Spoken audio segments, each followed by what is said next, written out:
ख्वाहिशात की गुलामी की वजह से लोग इस हद तक आगे बढ़ गए कि खूनी रिश्ते की कदरें मिट गईं। लोग सिर्फ सेक्स और नफसानी ख्वाहिशात की जद में आके बड़ा से बड़ा कांड कर देता है। और अभी कुछ साल पहले एक मुस्लिम फैमिली में इन्हीं काफिरों का देखा देखी, जो मौलवी का मजाक उड़ाएगा, जो मदरसे का मजाक उड़ाएगा, और जो कुत्ता बोलेगा कि मौलवी लोग तो बोझ है, इनकी अपनी की बातों पे अमल करने से काम चलेगा क्या, दुनिया कहां से कहां पहुंच गई और ये सुन्नतों पे चलने का पैगाम दे रहे हैं। शरीफ बन के सच बोल करके डेवलपमेंट हो नहीं पाएगा। इस सुअर से कहिए कि तुम अरबपति बनने के बाद भी कौन सा तीर मारेगा, सोने का घर भी बनाने के बाद ये बता दे तू क्या करेगा। कल मरेगा तू रोजाना अपने अजीजों का लाश टूट होता है, जिसके दिमाग में तमन्ना थी मैं बहुत बड़ा घर बनाऊं, घर बनाया, जमीन खरीदी, गाड़ी खरीदी, अब वह मर गया, 2 गज जमीन के अंदर गया, मकान जिसके लिए झूठ बोला, नमाज छोड़ा, हराम किया, वह मकान में दूसरा ऐश करेगा। और ये कब्र में पहुंच गया हिसाब देने के लिए, ये बता तू तूने जिंदगी कैसे गुजारी, क्या मिला उसको। मकान मिला मुफ्त का उसके बच्चों को, उसकी बहू को, उसको क्या मिला, उसके जिम्मे करोड़ों गुनाह रहा। अब उसका अंजाम आग ही आग है। ऐसी कौन सी जिंदगी है कि दूसरों को घर देने के लिए अपनी जिंदगी को तबाही के नजर कर दिया जाए, अपने आप को जहन्नम की आग में डाल दिया जाए। कौन सा तीर मारेगा तू सुन्नतों पे अमल नहीं करके, कौन सा तीर मारेगा तू नमाजें छोड़कर। जो नमाजों को छोड़ता रहा, तकरीर को बुरा कहता रहा, मदरसों को बुरा कहता रहा, आलिमों के खिलाफ बोलता रहा, मस्जिदों में जाने को बोझ समझता रहा, उसी जानवरों के माहौल में उसी एक मुसलमान फैमिली का आदमी जो अपने आप को सुन्नी कहता था, या नबी सल्लल्लाहु अलैहि वसल्लम पढ़ने वाली फैमिली का आदमी, उस गांव में मेरी तकरीर हुई है, 20 तकरीरें मेरी उस गांव में हुई है। उस गांव की खबर यह मिली कि एक सुन्नी भाई, वो अपने बड़े भाई जो भाई पेट्रोल पंप चलाता था, उस भाई की बीवी से उन्होंने मोहब्बत की, मोहब्बत नहीं बल्कि जबरदस्ती उस पर कब्जा करना चाहा, और उसकी बीवी उसके कब्जे में नहीं आने लगी, उसके खूबसूरत बेटों को गोली से भून दिया। ये बता दे कि अब तो वो जेल में सड़ेगा। उनका भाई पे क्या गुजरेगा, भाभी को भी गोली से मार दिया, और उसके खूबसूरत बेटे 5 साल के बेटे को भी गोली मार दिया। यह कोई हिंदू फैमिली का नहीं है, उसकी कहानी तो अखबारों में पढ़ते ही रहते थे, लेकिन ये भी बिल्कुल मुस्लिम फैमिली की बात है। पता ये चला कलमा पढ़ लेना और है, इस्लाम समझना और है, और ऐसे टोपी दाढ़ी रखना और है, दिल में अल्लाह का डर बसाना और है। जब आखिरत पर यकीन जम जाए, मुझे मरना है, खुदा के सामने हिसाब देना है, वो सारी जिंदगी कुंवारा रह जाएगा मगर ज़िना नहीं करेगा, शराब नहीं पिएगा, वो किराए के घर में रहेगा मगर सूद के पैसे से महल नहीं बनाएगा। इसलिए इस्लाम जोर देता है आखिरत पर विश्वास कर ले, अल्लाह का डर दिल में बसा ले, यहां भी तू चैन की जिंदगी गुजारेगा, मरने के बाद जन्नत की बहारें तेरा इस्तेमाल करेगी। यकीन ही घट रहा है, इसीलिए जानवरों की तरह जिंदगी बसर कर रहा है। कोई अपनी भाभी से फंसा हुआ है, कोई अपनी माँ से जिना कर रहा है, कोई साहब अपनी भांजी से जिना कर रहा है, कोई भतीजी से जिना कर रहा है। सिर्फ जिना, शराब, सूद, ये उन काफिरों के कल्चर को अपनाने का नतीजा है।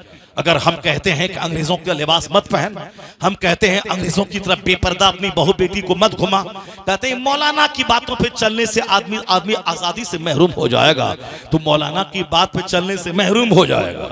और उसके बाद जब उसका घर उजड़ता है और जब जहर खाने की नौबत आती है, बाप अलग फांसी लेता है, बीवी अलग घर से भागती है, बच्चे अलग काफिरों के साथ भागते हैं, जब सारा घर बिगड़ जाता है, खेल खराब हो जाता है, उसके बाद आके कहता है हजरत दुआ कर दीजिए, तावीज लिख दीजिए, गरीब नवाज के आस्थाने पे दौड़ के जाता है मेरे घर को तबाह होने से बचा दीजिए। अब क्या होगा, तस्बीह के दाने तोड़ने में खुद उसी का हाथ है जो आज ये कहते के दाने बिखर गए। दुनिया का दस्तूर है, जो जैसा काम करेगा वैसा ही अंजाम उसको भुगतना पड़ेगा। कोई दरगाह पे जाना तुझको बचा नहीं पाएगा। एक ही रास्ता है कि सच्ची तौबा कर, अंग्रेजी तहजीब को मिटा दे, अल्लाह के सामने रो हो, अल्लाह के सामने गिड़गिड़ाओ, माफी मांगो। जब खुदा राजी हो जाएगा तो सारा बिगड़ा हुआ काम तेरा बनता चला जाएगा।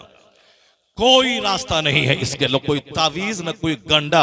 अगर तावीज गंडे से सारा काम बने तो हम 1 करोड़ रुपए दे करके तावीज ले लेंगे। मेरे दरवाजे पे जो आम का पेड़ है, उस आम के पेड़ में तावीज दो ताकि इसमें से सोना फलने लगे। अगर तावीज में इतना दम है कि आम के पेड़ से आम की जगह सोना फलने लगे, तो जिंदगी का सारा पैसा दे के तावीज वहां से ले आएंगे, उसके बाद लटका देंगे आम के पेड़ में। अब आम गोल्ड बन के फैलेगा।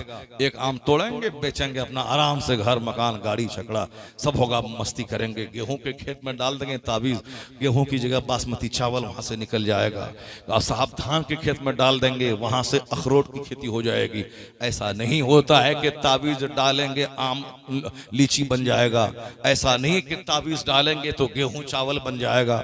ऐसा नहीं होता है कि तावीज बांध दे तो खीरा की जगह पे अखरोट फलने लगेगा। ऐसा नहीं होता कि लीची के पेड़ में तावीज डाल दें तो वहां लीची की जगह वहां से अंगूर निकलने लगेगा। ऐसा नहीं होता है। कुदरत का कानून यही है, लीची के पेड़ से लीची, आम के पेड़ से आम, गेहूं के पौधे से गेहूं और धान के पौधे से धान। इस नियम के खिलाफ दुनिया में नहीं होता है। ये कुदरत का नियम है। जैसा दाना, जैसा पेड़ वैसा फल, जैसा पौधा वैसी फसल, जैसी जमीन वैसी फसल, जैसा दरख्त वैसा फल। ये कुदरत का कानून है। उसी कानून का एक असर हिस्सा ये भी है, जैसा बाप वैसा बेटा, जैसी माँ वैसी औलाद। बाप माँ जमीन के मिस्र है माँ, और बाप उसमें बीज डालने वाला है। अगर बीज हो नाकारा तो पौधा फसल नाकारा। अगर जमीन हो बंजर जली हुई तो उससे कोई फसलें बाहर नहीं पैदा होगी। इसलिए जैसे माँ बाप रहेंगे वैसी औलाद होगी। कुदरत का कानून है। बाप हो हुजूर सरकार गौसे पाक के वालिद मूसा जंगी दोस्त जैसा, और माँ हो सर से लेके पांव तक नेकी का मुजस्समा। तब उन दोनों मुबारक जोड़े से वलियों का सरदार अब्दुल कादिर जिलानी जन्म लेता है। और जब बाप हो मुफ्ती नकी अली खां जैसा, और माँ हो तहज्जुद गुजार, तब बेटा करोड़ों मुसलमानों का रक्षक मुजद्दिद आज़म इमाम अहमद रजा खां फाज़िली बरेलवी पैदा होता है। जब माँ लाजवाब हो, जब बाप लाजवाब हो, तब वहां से निकलने वाला पौधा वो लाजवाब होता है। यहाँ बाप भी जोकर है और माँ भी जोकराइन है। या दोनों जोकर और जोकराइन, या दोनों ओझा और डाइन, या दोनों फिल्मी जिंदगी गुजारने वाला, या दोनों बेशर्मी और बेहयाई का पुतला, या दोनों नमाज़ें छोड़ने वाला, या दोनों साहब मुस्तफा की शरीयत से हट के जीने वाला। अब ये कहता है कि बाबा मुझको अच्छा बेटा दे दीजिए, बेटा मुझको मार रहा है सीने पे चढ़ के, अब फाइट जमा रहा है। बाबा अजमेर वाले बाबा मेरे बेटे को नेक कर दीजिए, हजरत तावीज दीजिए ताकि मेरा बेटा फरमाबरदार हो जाए। कभी नहीं होगा। 1 करोड़ तावीज डाल दे, नहीं होगा। जैसी जमीन वैसी फसल, जैसा दरख्त वैसा फल। कुदरत के नियम के खिलाफ नहीं कोई काम होता है। इसलिए अपनी औलाद को सही दुनिया में देखने के लिए खुद को सही बनाना होगा, और सही लड़की का सिलेक्शन करना होगा, और अच्छी इस्लामी जिंदगी गुजारनी होगी। उसके बाद कोई दुआ नहीं भी करेगा तो जैसी जमीन होगी वैसी अल्लाह फसल अता फरमा देगा। सरकारे दो जहां की पसंद के मुताबिक जो जिएगा उसको अल्लाह खुशी देगा। और मैंने कह रहा था आपसे कि अल्लाह तबारक व तआला ही हमको दुआ करने का ढंग सिखाया है। वो दुआ करने का ढंग, हम आजकल तो आदमी अपनी अपनी दुआ करने लगे सारे लोग। कुरान शरीफ में लगभग 50 से लेके 50 के करीब दुआएं हैं जो बंदों को बताया गया है कि तुम इस तरह से दुआ करो। रब्बना ज़लमना अनफुसना व इल्लम तग़फिर लना व तरहमना लनकूनन्ना मिनल खासिरीन। रब्बना तक़ब्बल मिन्ना इन्नका अंतस समीउल अलीम। रब्बि जअलनी मुक़ीमस सलात मिन ज़ुर्रियती। रब्बना हब लना मिन लदुनका। बताइए कितनी सारी दुआएं अल्लाह ने हमें सिखाई। उसी में से एक दुआ है जो जामे दुआ है। ये दुआ करो, रब्बना आतीना फिद दुनिया हसना व फिल आखिरति हसना व क़िना अज़ाबन्नार। ए अल्लाह मुझे दुनिया में भी अच्छा रख, दुनिया में भी खुशी दे, दुनिया में भी अच्छी औलाद दे, दुनिया में अच्छा घर दे, दुनिया में अच्छी सवारी दे, दुनिया में सेहत तंदुरुस्ती दे, दुनिया में बेइज्जती और जिल्लत से बचा दे, दूसरों के सामने हकीर और जलील होने से बचा दे, बेकार की मुसीबतों में फंसने से बचा दे, फितनों में उलझने से बचा दे। ए अल्लाह दुनिया में खैर अता फरमा, अच्छाई अता फरमा, और आखिरत में जन्नत दे दे। आखिरत का खैर जन्नत दे दे, जहन्नम की आग से बचा बचा दे।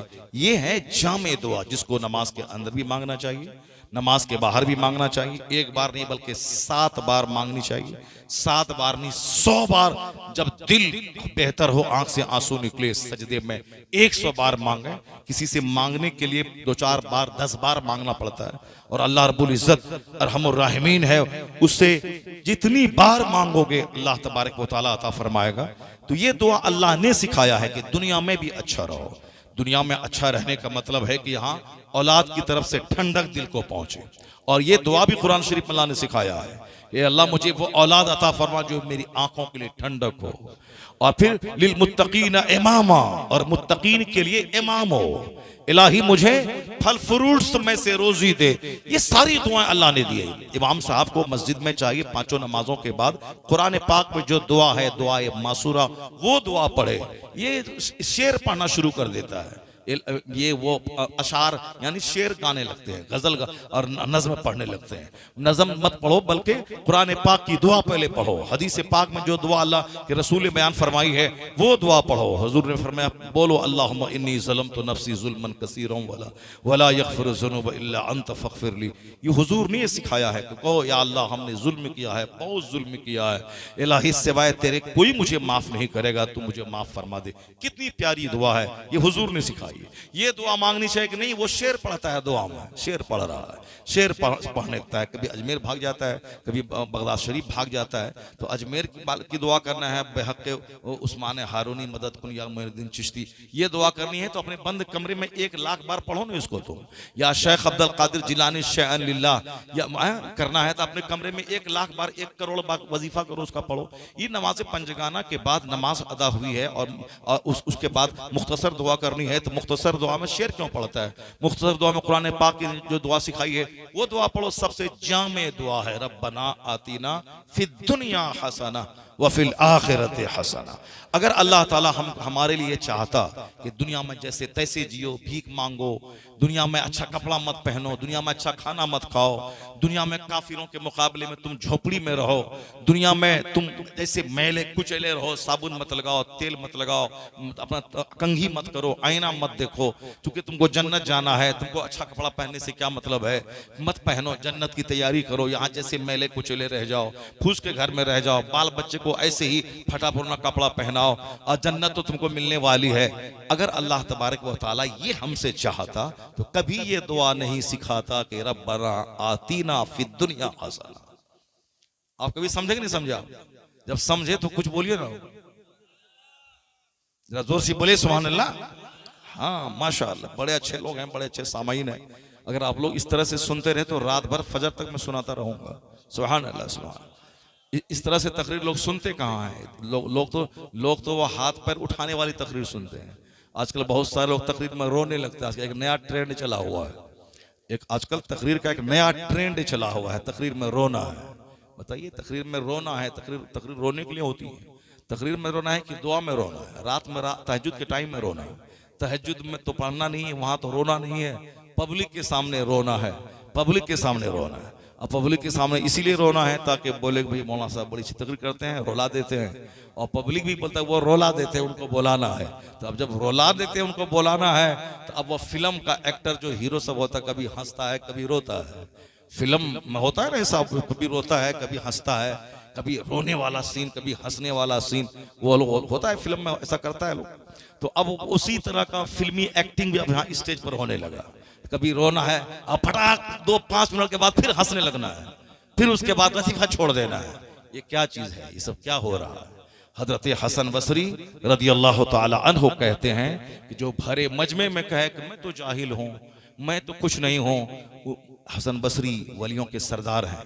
वो कहते हैं कि वो शख्स मगरूर है, झूठा है, जो लोगों के सामने ये बताना चाहता है कि मैं बहुत नेक हूँ, मैं बहुत परहेजगार हूँ, मैं कुछ नहीं हूँ, मैं कुछ नहीं हूँ। वो ये बताना चाहता है कि मैं सब कुछ हूँ, वो ये बताना चाहता कि मैं सब कुछ हूँ। रोता क्यों है? हदीस पढ़, अगर लोग रोने लगे तब ये अल्लाह की तरफ से आंसू है। कुरान पढ़, लोग रोने लगे तब ये समझो कि अल्लाह की तरफ से बंदों के दिल को नर्म कर दिया गया। बना के तकल्लुफ से आर्टिफिशियल रोना, जैसे अदाकारी फिल्म में होती, वहां तो हकीकत में रोना तो है नहीं, वो तो फिल्म लिखने वाला लिख दिया है, उसी की एक्टिंग करनी है। जितनी अच्छी एक्टिंग करेगा उतना करोड़ों रुपया उसको मिलेगा। तो इसी तरह वो प्रैक्टिस करता है, रोने की प्रैक्टिस, हंसने की प्रैक्टिस, कूदने की प्रैक्टिस, और साहब कहा मारने की प्रैक्टिस, मुस्कुराने की प्रैक्टिस, चलने की प्रैक्टिस। इसीलिए उसको एक्टिंग बोला जाता है। फिल्म को एक्टिंग यानी एक्ट अदा करना है, माने हर चीज में नकल है, जो उसको लिख दिया उसी की पैरवी करनी है। अब आप बोलेंगे कि आपको इससे कैसे मालूम है? अब जाहिर सी बात है, हम लोग पढ़ते हैं, अखबार पढ़ते हैं, रसाला पढ़ते हैं, मैगजीन पढ़ते हैं, तो उसमें सारी बातें बताई जाती हैं, और वो बताई जाती हैं। फिल्म हम लोग नहीं देखते हैं, उसमें सारी बातें आ जाती हैं सामने कि फिल्में कैसे बनती हैं। अब उसको सबसे पहली फिल्म कौन सी थी, आवाज वाली फिल्म कब आई, क्योंकि हमने IA BA मैट्रिक MA सब किया स्कूल कॉलेज में, हमको सब मज़ामीन लिखना पड़ता था कॉलेज में, और पढ़ना पड़ता अखबारात में सारी बातें। हमसे बहुत बड़े बड़े आलिम हैं जो पूरे टीवी की तहकीक पर एक मोटी किताब ख्वाजा मुजफ्फर साहब ने लिख दी है, जो बड़ा बड़ा इंजीनियर, बड़ा बड़ा प्रोफेसर, साइंटिस्ट नहीं लिख पाएगा। जो किताब मदरसे के पढ़े हुए प्रोडक्ट ने लिखी है। आला हजरत को इतनी साइंस मालूम थी कि आसमान के चांद और सूरज को देखकर वो घड़ी की सुई मिला लेते थे, और दूसरे से टाइम मिलाते तो 1 मिनट का फर्क नहीं होता था। बदायूं शरीफ में आला हजरत नमाज फज्र पढ़ा रहे थे, और आपने क़िरात लंबी कर दी, तो सलाम फेरने के बाद लोग पूरब की तरफ देखने लगे, कहीं सूरज निकल तो नहीं गया है। आला हजरत ने लोगों की बेचैनी को देखने के बाद कहा, घबराइए मत, अभी सूरज के निकलने में 3 मिनट 48 सेकंड बाकी है। अल्लाह समद, 3 मिनट 48 सेकंड बाकी है। लोग दंग रह गए। एक मुफक्किर, मुजद्दिद, मुहद्दिस, फकीह बोल रहे हैं, या माहिर फल्कियात बोल रहे हैं, माहिर नजूम बोल रहे हैं, अपने वक्त का एस्ट्रोलॉजर बोल रहा है, या अपने वक्त का एस्ट्रोनॉमर बोल रहा है, एक्सपर्ट इन एस्ट्रोलॉजी बोल रहा है। कोई आला हजरत इल्मे दुनिया इल्मे उक़बा दोनों के संगम थे। इस दौर में जितनी भी जदीद फैकल्टीज ऑफ एजुकेशन है, सबके माहिर थे सरकार आला हजरत। लेकिन चूंकि वो दीन की खिदमत करने के लिए, मुसलमानों के ईमान के तहफ़्फ़ुज़ के लिए पैदा हुए थे, इसलिए उन्होंने अपना सारा फोकस, सारी एनर्जी इसी पॉइंट पे लगा दी कि दीन कैसे बचेगा, ईमान कैसे बचेगा। जान है इश्क़ मुस्तफ़ा, रोज फजू करे खुदा, जिसको हो दर्द का मजा नाज़े तवा उठाएगी। अपनी सारी जिंदगी मुस्तफ़ा की तारीफ और तौसीफ और हुजूर से मोहब्बत करने, उनकी मोहब्बत का जाम दूसरों को पिलाने, इसी में सारी एनर्जी आपने झोंक दी, और हुजूर की तारीफ करते हुए यही सारी जिंदगी कहते रहे, अल्लाह की सरताब कदम शान है ये, इंसान ही इंसान, वो इंसान है ये। कुरान तो ईमान बताता है इन्हें, ईमान ये कहता है मेरी जान है। वाह, नारे तकबीर, जोर से बोले नारे तकबीर, नारे रिसालत, मसलके आला हजरत, फैजाने आला हजरत, मुफ्ती शहरियार साहिब क़िबला, नारे तकबीर। बस सिर्फ 2-3 बातें मेरी गौर से सुन लीजिएगा। चूंकि दवाई है कैंसर की, लेकिन जब तक बंदा उसको खाएगा नहीं, तब तक फायदा उसको नहीं होगा। लूज मोशन हो गया है, अब यह दवाई लूज मोशन की है, लोमोफेन है, अब इंट्रोक्विनल है, और जब तक उसको नहीं खाएंगे तो फायदा नहीं होगा। हमें फीवर हो गया है, जब तक साहब मैं दवाई नहीं लूं, केरोसिन नहीं लूं, उस वक्त तक हमारा बुखार नहीं उतर सकता, चाहे जो भी दवाई हो। इसका मतलब है कि सिर्फ ये दवाई है, केरोसिन है, इंट्रोक्विनल है, ये लोमोफेन है, ये डेक्स्ट्रोज है, अगर ये कहते रहें तो उससे फायदा नहीं होगा जब तक कि उस दवाई का इस्तेमाल ना हो। उसी तरीके से जिंदगी में बेशुमार बीमारियां हैं, बेचैनी की, उलझन की, टेंशन की, अदमे इत्मीनान की, बेसुकूनी की, डिप्रेशन की, बेशुमार बीमारियां। डॉक्टर भी परेशान है।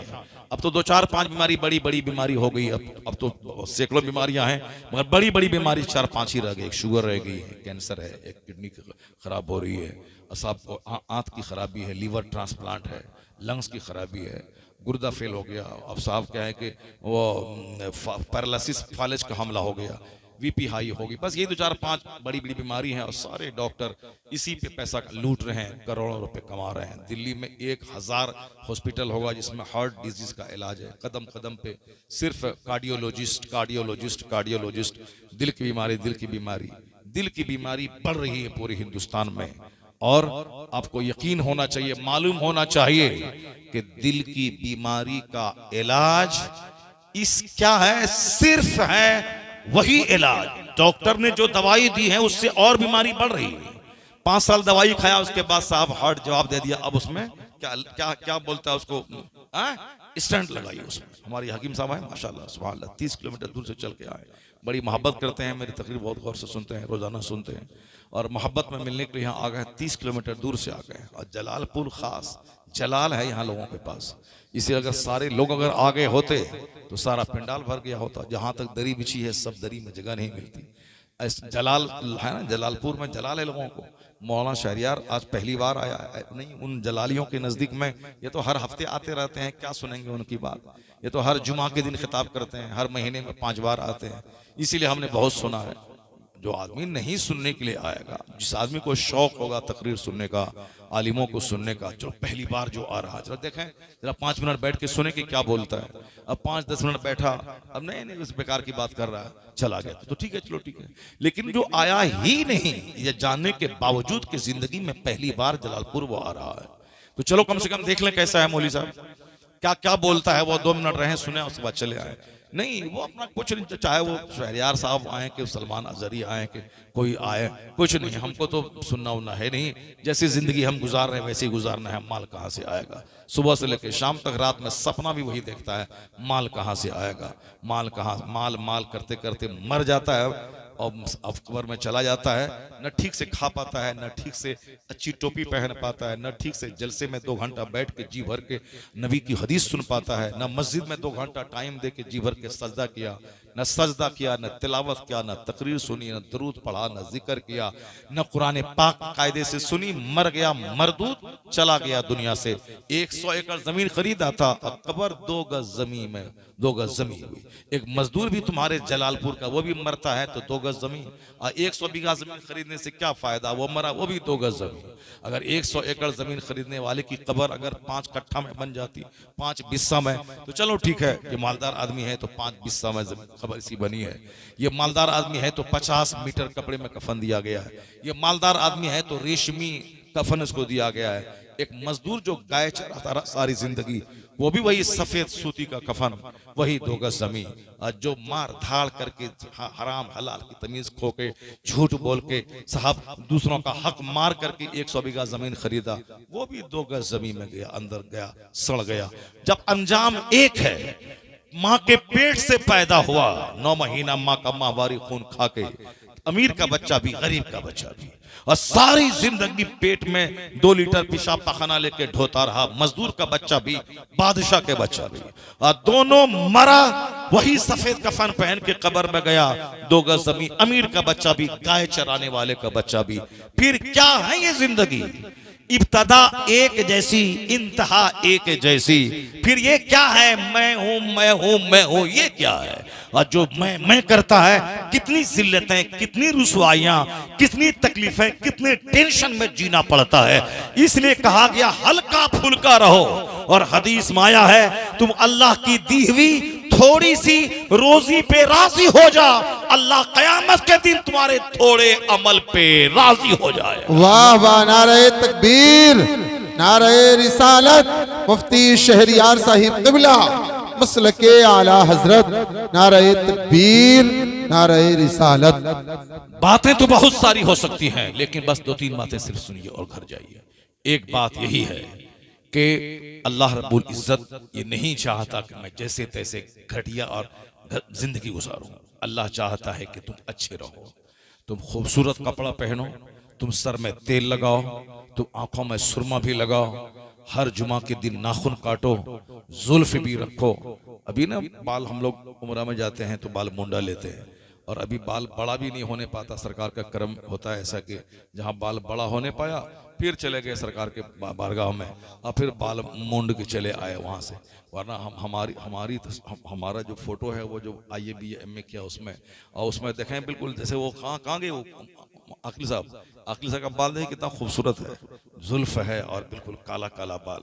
वो उसी तरह से मेरा भी जुल्फ था, और बिल्कुल काला बाल, और यहाँ तक लंबा लंबा जुल्फ रखते थे, और बहुत देखने में अच्छा लगता था। और जुल्फ रखने में खूबसूरती है। ये जो बच्चा सब आजकल चुड़ैल की तरह रखता है, वो पूरा आधा सर बाल मूंड के और बीच में बड़ा बाल रखता है, देखने में बिल्कुल बुरा लगता है। और ये बिल्कुल मैंने एक किताब में पढ़ा कि यूरोप और अमेरिका बाज़ ममालिक में जो खतरनाक घटिया काम करता है, यानी जो मर्द मर्द से या जानवर से वो सेक्स का काम करता है, तो उसको समाज में जलील करने के लिए चारों तरफ से बाल मूंड के बीच में बाल लंबा छोड़ के पूरे शहर में घुमाया जाता है। तो ये हेयर स्टाइल बताता है कि इसने ये जुर्म किया है।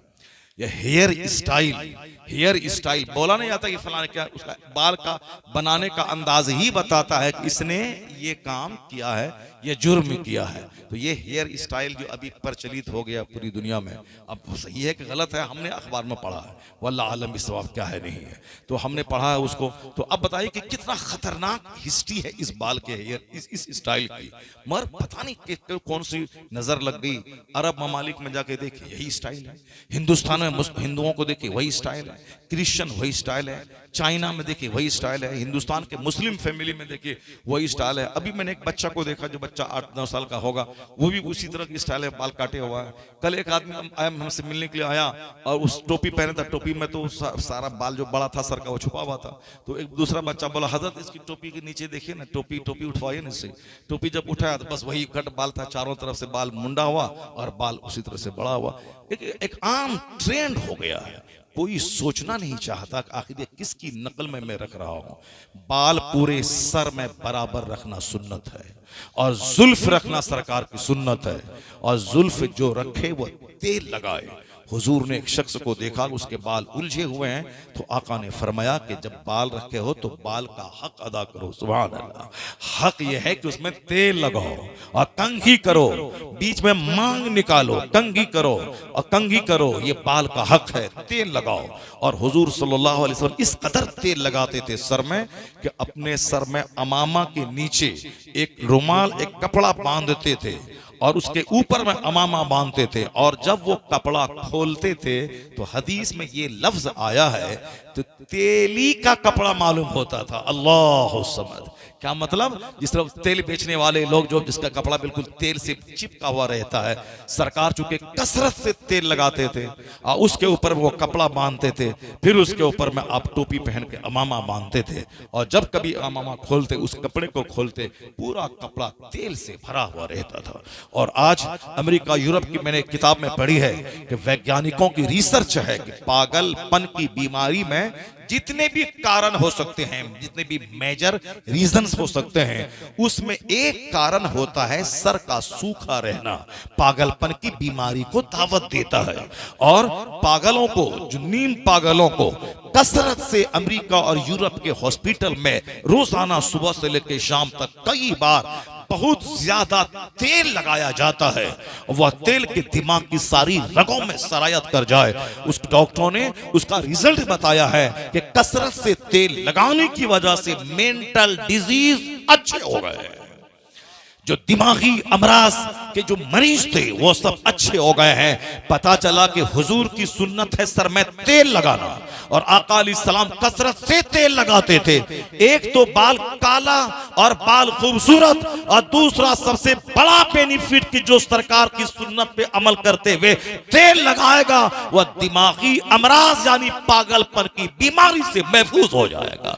इसलिए अल्लाह ने कहा, मैंने महबूब को तेरे लिए मॉडल बना के भेजा है, मेरे महबूब की पैरवी कर, जैसे ये खाते हैं वैसे खा, जैसे ये पहनते हैं वैसे पहन, जैसे ये तेल लगाते हैं वैसे तेल लगा, जैसे ये नहाते हैं वैसे तू नहा, जैसे ये बाथरूम जाते हैं वैसे तू जा, जैसे ये मस्जिद में दाखिल होते हैं वैसे तू मस्जिद में दाखिल हो जा, जैसे अपने बाल बच्चों से डीलिंग करते हैं वैसे तू डीलिंग कर, जैसे ये मैदान जंग में जिहाद करते हैं वैसे तू जिहाद कर। From the cradle to the grave, माँ की गोद से लेके कब्र की गोद तक तू मेरे महबूब को मॉडल मानकर पैरवी कर, यहां भी कामयाब हो जाएगा, वहां मुस्तफा के पड़ोस में जन्नतुल फिरदौस में चला जाएगा।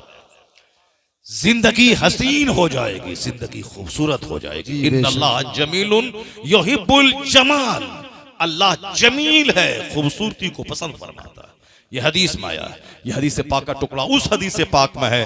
आका अलैहिस्सलाम ने कहा था, सरकार ने फरमाया था कि ला यदखुलुल जन्नह मन काना फी क़ल्बिही मिस्कालु ज़र्रतिन मिन किब्र।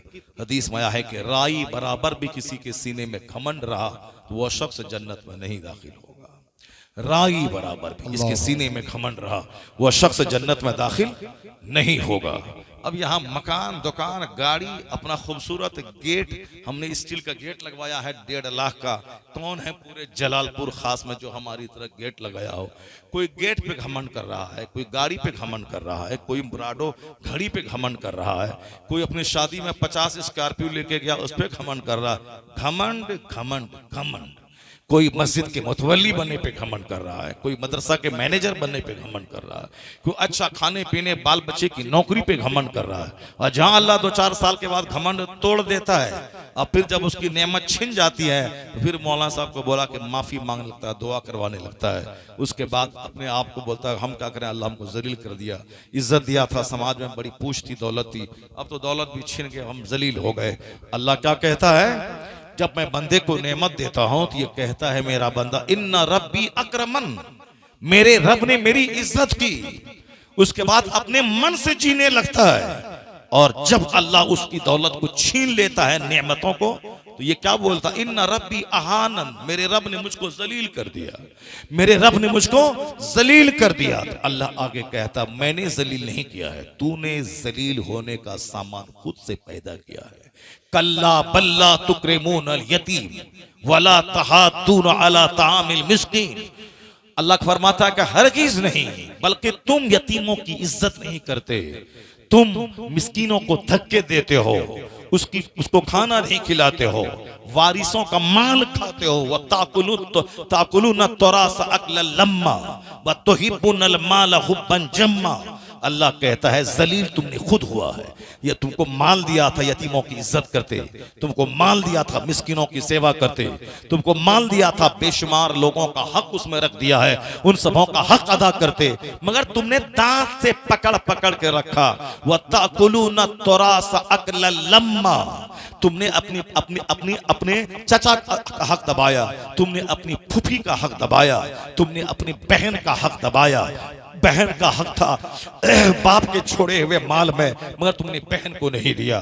तुमको तुम्हारे बाप की बहन का हक उसमें था, फूफी का, तुमने उसका हक दबाया ताकि हम मालदार बन जाए। तो तुमने दूसरों का हक दबा के सोचता कि मैं मालदार बन जाऊं, कभी नहीं होगा। तुमने यतीमों और मिस्किनों को धक्के दे के भगाया या सोच के कि वह मेरा माल खा लेगा, कभी नहीं होगा। तुमने खुद जिल्लत का सामान मोल लिया है।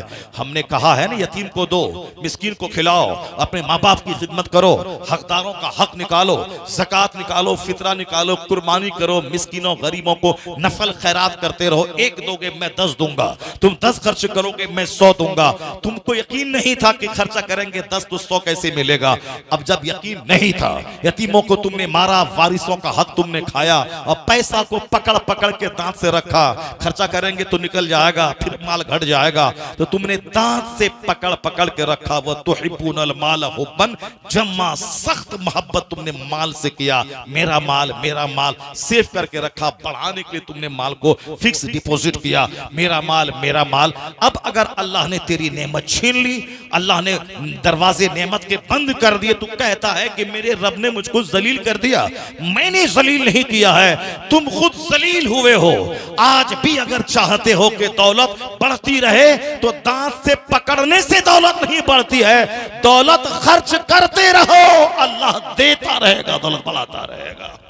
वाह वाह, सुभान अल्लाह, सुभान। दौलत को बढ़ाने का तरीका कंजूसी और बुखालत नहीं है।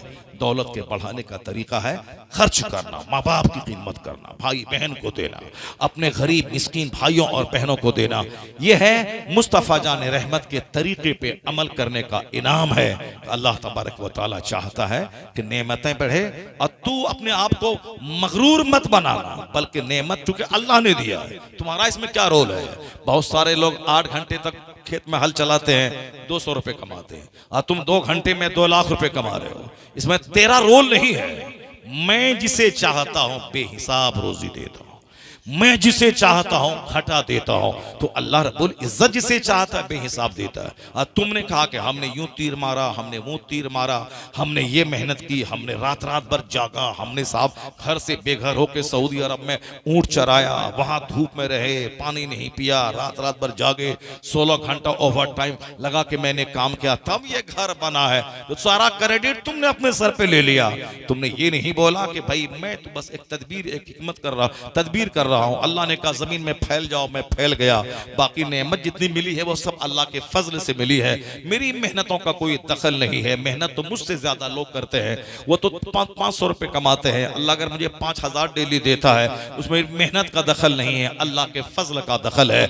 मुसलमान जो इस सोच का मालिक होता है वो कभी भी माल के पाने के बाद मगरूर नहीं होता, वो हमेशा सॉफ्ट होता है। माल बढ़ता जाता है, ये नर्म होता जाता है। जैसे दरख्त में फल पड़ता है, सारे तने दरख्त के लद जाते हैं, झुक जाते हैं, और सूखा दरख्त वह ठंड की सूरत में खड़ा रहता है, फलदार दरख्त झुक जाता है। नेमतें जब मिलती जाती हैं, दिमाग जब ये तस्वुर हो कि अल्लाह ने दिया है, उसमें आजिज़ी पैदा होती है, खाकसारी पैदा होती है। खूब खर्च करता है, खर्च करने पर बोझ नहीं बल्कि फरहत महसूस करता है। तो अल्लाह उसके माल को नहीं घटाता है। लेकिन जहां किसी ने गुरूर कर लिया तो अल्लाह देर या सवेर उसका माल घटा के उसको रुसवा करके बता देता है। अब बताओ तेरी मेहनत कहां गई? तू कहा था मैंने मेहनत किया है, मेहनत से मैंने कमाया है, ये मुझको अपने इल्म की बुनियाद पे मिला है, तो अब इल्म है, नेमत कहां है? बताओ तुम्हें कहां है? तरीका इस्लामी यही है, एक खरब का घर बना ले, दरवाजे पे मत लिखना कि मैंने मेहनत करके घर बनाया है, लिख हाज़ा मिन फज़ले रब्बी, ये मेरे रब के फजल से बना है।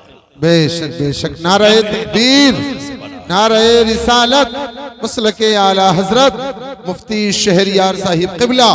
हुजूर ने फरमाया वह शख्स जन्नत में दाखिल नहीं होगा जिसके दिल में राई के बराबर भी गुरूर होगा, वो शख्स जन्नत में दाखिल नहीं होगा। मैं घड़ी इसलिए नहीं देख रहा हूँ, तकरीर खत्म कर दूँ।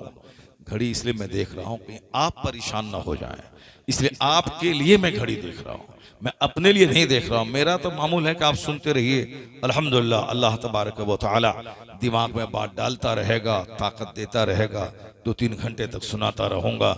हम वो नहीं है कि 2-4 दिन चिल्लाए तो बस गले में हल्दी और चूना लगाने लगते हैं, नहीं नहीं, बल्कि दीन इस्लाम की बात बंदा बोलता चला जाए, अल्लाह तबारक व तआला रूहानी ताकत उसको देता चला जाता है। ये रूहानी ताकत है, सजदे की ताकत होती है, तिलावत की ताकत होती है। सजदा करके आप देखिए, आप तिलावत करके देखिए, 1000 बार रोजाना दरूद शरीफ पढ़ के देखिए, नमाज पंजगाना पाबंदी से बाजमात मस्जिद में पढ़ के देखिए, दीन की महफिलों में 2-4 घंटा बैठ के देखिए, अल्लाह रसूल की बात बोल के देखिए। एनर्जी लॉस नहीं होती है। अल्लाह रब्बुल इज्जत के नाम पे जो एनर्जी लगती है वो एनर्जी 10 गुना ज्यादा बढ़ के वापस आ जाती है। 80 साल के बूढ़े मुहद्दिस कबीर को देखिए, अभी 95 साल की उम्र है, अभी भी खड़े होकर 2-2 घंटे खिताब करते हैं। अल्लाह समद 95 ईयर्स में कैसे कैसे खिताब करते हैं। आपने देखा होगा शफीकुर रहमान बर्क साहब किबला को, क्या बात है, 95 का 100 के करीब उनकी उम्र थी, लेकिन उसके बावजूद मैंने देखा 2-2 घंटे मेरी तकरीर में बैठ करके वह मेरी तकरीर सुना करते थे और कहते थे मौलाना साहब मैं आपकी तकरीर को गौर से सुनता हूँ। वह तकरीर चिल्लाने, हाथ पैर मारने झाड़ने का नाम नहीं है, तकरीर है जो साहब जो कायदे से इस्लाम को समझाए और संजीदगी से दिल में बात बैठती चली जाए। वो गौर से 2.5 घंटे की मेरी तकरीर वो सुने गौर से बैठ के। 95 ईयर्स में, इतनी उम्र में आदमी तो बैठ नहीं सकता है, वो तो लेटना चाहता है। हाँ, आज जो लोग खा रहे हैं पी रहे हैं चाउमीन और बर्गर और फालतू सब खाना खा रहे हैं, वो थम्सअप जो लोग पी रहे हैं साहब, ये इसराइल के यहूदी जो मुसलमानों को काट रहा है उसकी कंपनी है और लोग मुसलमान उसको इस्तेमाल कर रहे हैं। हमने तलाक दे दिया, थूक दिया उसको, बहुत दिन हो गए, बहुत दिन। अभी जंग तो अभी हो रही है, उससे पहले से वो सब थम्सअप कोका कोला वो सब मैं नहीं पीता हूँ। पहले पीता था स्प्राइट व्हाइट वाला, मगर वो भी उसी कंपनी का है, अब उसको भी छोड़ दिया, नहीं पीता हूँ। इंडियन मेड कोई कंपनी का कोई माल हो, जैसे जीरा है, लस्सी वगैरह है, वो सब है, चलो ठीक है, वरना वो ये सब यहूदी प्रोडक्ट, कैडबरी का चॉकलेट कभी बच्चों को ला के मत दें। अब जो भी यहूदी प्रोडक्ट हो कभी उसको मत खाएं, कभी ला के, पैसा आपका होगा वो मुसलमानों को ज़बह करने पे खर्च करता है। ये यहूदी जलील बदतरीन कौम, जलील है, अल्लाह ने खूब उसको दौलत दी है, इसी दुनिया में उसको घेर के जलील करेगा और मरने के बाद उसका अंजाम आग ही है। इसलिए कभी दिल बर्दाश्त न हो कि मुसलमान शहीद हो गए। मुसलमानों को तो मरना ही था। जो 5 साल पहले मर गया वो तो तर गया, जो जिंदा है वो बेशुमार मुसीबतों में फंसा हुआ है। तो मरने वाला कोई लेटिनू में मरता है, कोई साहब पैसा कमाते कमाते मरता है, कोई एक्सीडेंट करके मरता है। वह मौत सबसे बेहतर है जो शहादत की मौत हो जाए। जो फिलिस्तीन के लोग जो शहीद हो गए, उस पर तरस मत खाएं कि शहीद हो गए। शहीद हुए, मरना तो था ही उसको भी, जो शहीद हुए उसको भी मरना था। जब 50-100 साल के बाद मरता, मरना तो है, कौन जिंदा रहने के लिए आया है। लेकिन पाखाना रूम में मरना और है, बाल बच्चे के लिए लेट्रिन रूम में मरना और है, हॉस्पिटल में रगड़ रगड़ के मरना और है, ऑक्सीजन लगा के वेंटिलेशन पे मरना और है, दुश्मन के हाथों अल्लाह के नाम पे शहादत की मौत मरना और है। वह मौत काबिले रश्क है जो खुदा के नाम पे आ जाए, जो मस्जिद अक्सा के लिए आ जाए, जो किबले अव्वल की आज़ादी के नाम पे आ जाए। काफिर ने मारा है, मुसलमान समझ के मारा है। शहादत सीधे गर्दन कटी, जख्मी हुआ, जन्नत पहुंच गया। जो जिंदा है वो अपनी खैरियत मनाए कि वो कैसे मरेगा। वह हुक्का पीते पीते मरेगा, कि बीड़ी पीते पीते मरेगा, कि सिगरेट पीते पीते मरेगा, कि गुटखा खाते खाते मरेगा, कि लेट्रिन रूम में मरेगा, कि पेशाब करते मरेगा, कि सिनेमा देखते मरेगा, कि व्हाट्सएप चलाते हुए मरेगा, कि ब्लू फिल्म देखते हुए मरेगा, कि गाली देते हुए मरेगा, कि मस्जिद से भागते हुए मरेगा। कहाँ मरेगा? वो अपनी खैरी मनाए। वो तो खुशकिस्मत है जो खुदा के नाम पे मर गया, शहादत का जाम पी लिया। जो बचा है वो फंसा है, अब वो कैसे मरेगा वो जाने, उसका काम जाने। इसलिए शहादत पर तरस मत खाइए। अच्छी मौत, आला मौत, काबिल रश्क मौत। बाकी यहूदी जिसने उन बच्चों को ज़बह किया, जिसने औरतों को मारा, जिसने जुल्म किया, जिसने भूखा प्यासा रखा, तड़पाया, वो यहूदी आज दंदनाए। मगर दुनिया में जिल्लत यह है कि आज ताकतवर कौम, मालदार कौम होने के बावजूद वो ईरान पे अटैक नहीं कर सकता है। वो मुट्ठी भर दीवाने उसको मार के ठीक कर दिए हैं। आज 6 महीने हो गए, 6 दिन में मिटाने की बात कर रहा था, 6 महीना हो गया, आज तक इन यहूदियों को वो मार रहा है। वो लोग शहीद हो रहे हैं और इन्हें आग में वो पहुंचा रहा है, जहन्नम पहुंचा रहा है। और 6 महीने हो गए फिर भी कंप्लीटली उसको मार नहीं पाया है। बच्चों को मारा, औरतों को मारा, बुज़दिलों और हिजड़ों वाला काम किया है। हमारे इस्लाम ने कहा है जब जंग हो काफिरों से तो बच्चों को मत मारना, औरतों को मत मारना, बूढ़ों को मत मारना, बीमारों को मत मारना। और जो दुनिया से किनारा कश, वो अपनी इबादत गाहों में महवे इबादत हैं, उसे मत मारना। यानी ये वो ग्रुप है जिसको मुस्तस्ना रखा है। जो तुमसे लड़े जवान उसको मारना, औरतों पे हाथ मत उठाना। मगर ये जलील कौम है यहूदी जो औरतों को, बच्चों को मार रहा है, बीमारों को मार रहा है, हॉस्पिटल में मार रहा है। ये हिटलर ने कई लाख यहूदी को काटा था और कुछ लोगों को जिंदा छोड़ दिया था, ताकि तुम आने वाले लोग जब इनकी शरारत को देखें तो बोलें कि हिटलर ने ठीक किया था। यानी हिटलर ने मुट्ठी भर यहूदी को जिंदा जो छोड़ दिया कश्ती में के जाओ तुम बचो, और ताकि तेरी शरारत को देखकर आने वाले लोग हम पर इल्जाम न लगाएं कि इतने 30 लाख यहूदी को क्यों मारा था हिटलर ने, ताकि तुम्हारी हरकत को देखकर लोग बोलें कि हिटलर ने ठीक किया था। आज इस्राइल के लोग जो बच्चों पे, औरतों पे, बीमारों पे, हॉस्पिटल पे हमला जो कर रहा है, इन हरकतों से सारी दुनिया में वह बेनकाब हो गया यहूदी कि हिटलर ने सही इसको काटा था। आज 70-80 लाख यहूदी 1 करोड़ भी नहीं है, मुसलमान 200 करोड़ है, और वो 1 करोड़ भी नहीं है। अरब ममालिक के कई करोड़ मुसलमान, अगर एक पत्थर मार दे इसराइल पे, एक पत्थर, एक मुसलमान, तो पूरा इसराइल नक्शे से गायब हो जाएगा। यहूदी जलील हो जाएगा, मर जाएगा, पत्थर का पहाड़ वहां लग जाएगा। लेकिन यह जलील कौम मुसलमानों को डिवाइड करके रखता है, तोड़ के रखता है। मैं तुमको बचाऊंगा, तुम अगर उसका साथ दिया तो मैं तुझको खा जाऊंगा।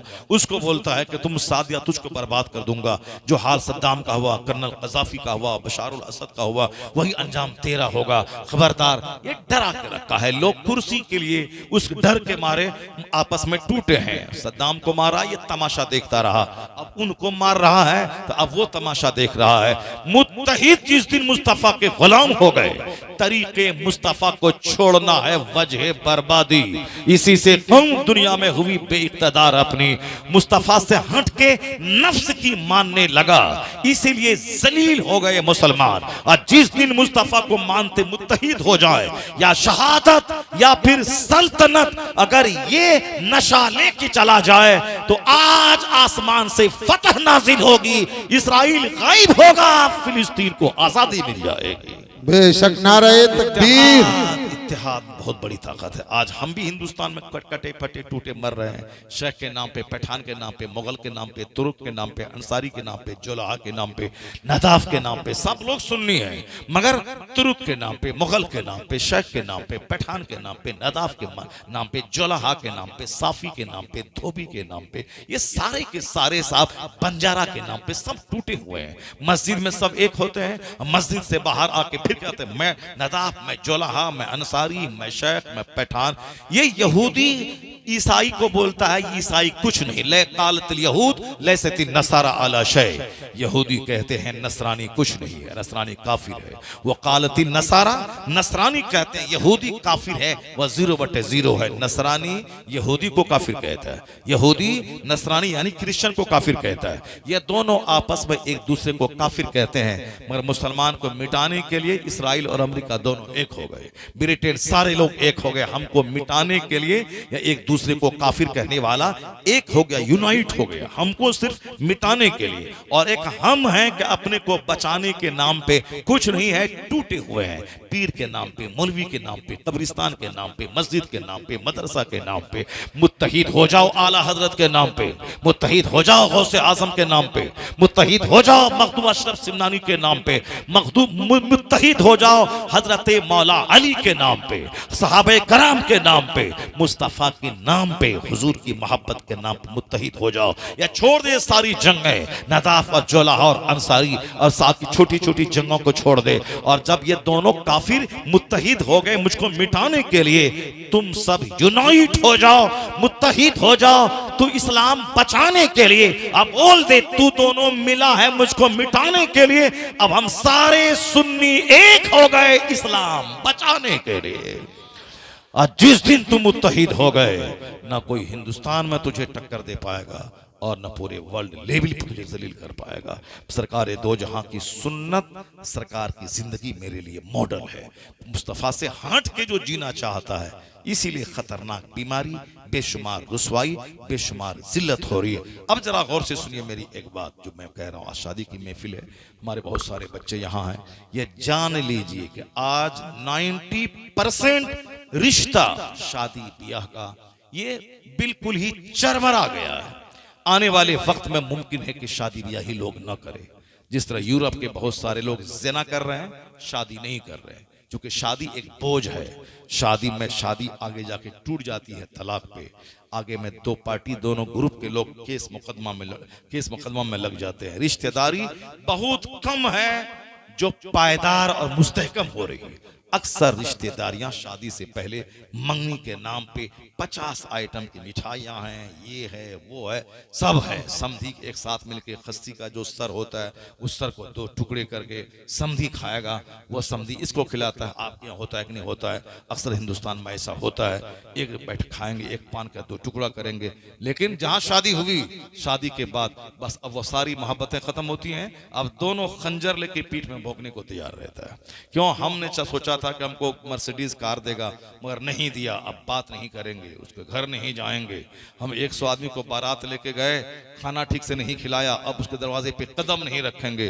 बेटा है वो जाए अपनी बीवी के पास जाए, मगर हम नहीं जाएंगे। अब ये केस मुकदमा, लड़ाई झगड़ा, हर घर में औरतें बेचारी माँ बाप भाई बहन सबको छोड़ के ससुराल आई है। यहाँ सास अलग तंग कर रही है, ससुर अलग तंग कर रहा है, बेटा बेचारा पिस रहा है, माँ बाप का चेहरा देख रहा है कि बीवी को देखूं कि माँ बाप को देखूं। नहीं समझ में आता तो जहर खा के मर जाता है माँ बाप और बीवी के चक्कर में।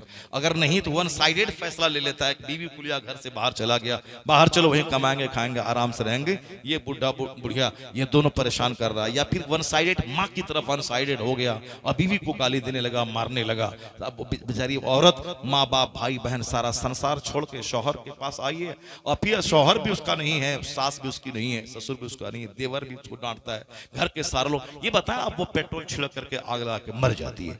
रिश्तेदारी होती है खुशी के लिए, रिश्तेदारी होती है दो खानदान के एकजा होने के लिए, मगर यहां रिश्तेदारी मुस्तफा की तालीम की रोशनी में हो तब ना उसमें करार आए।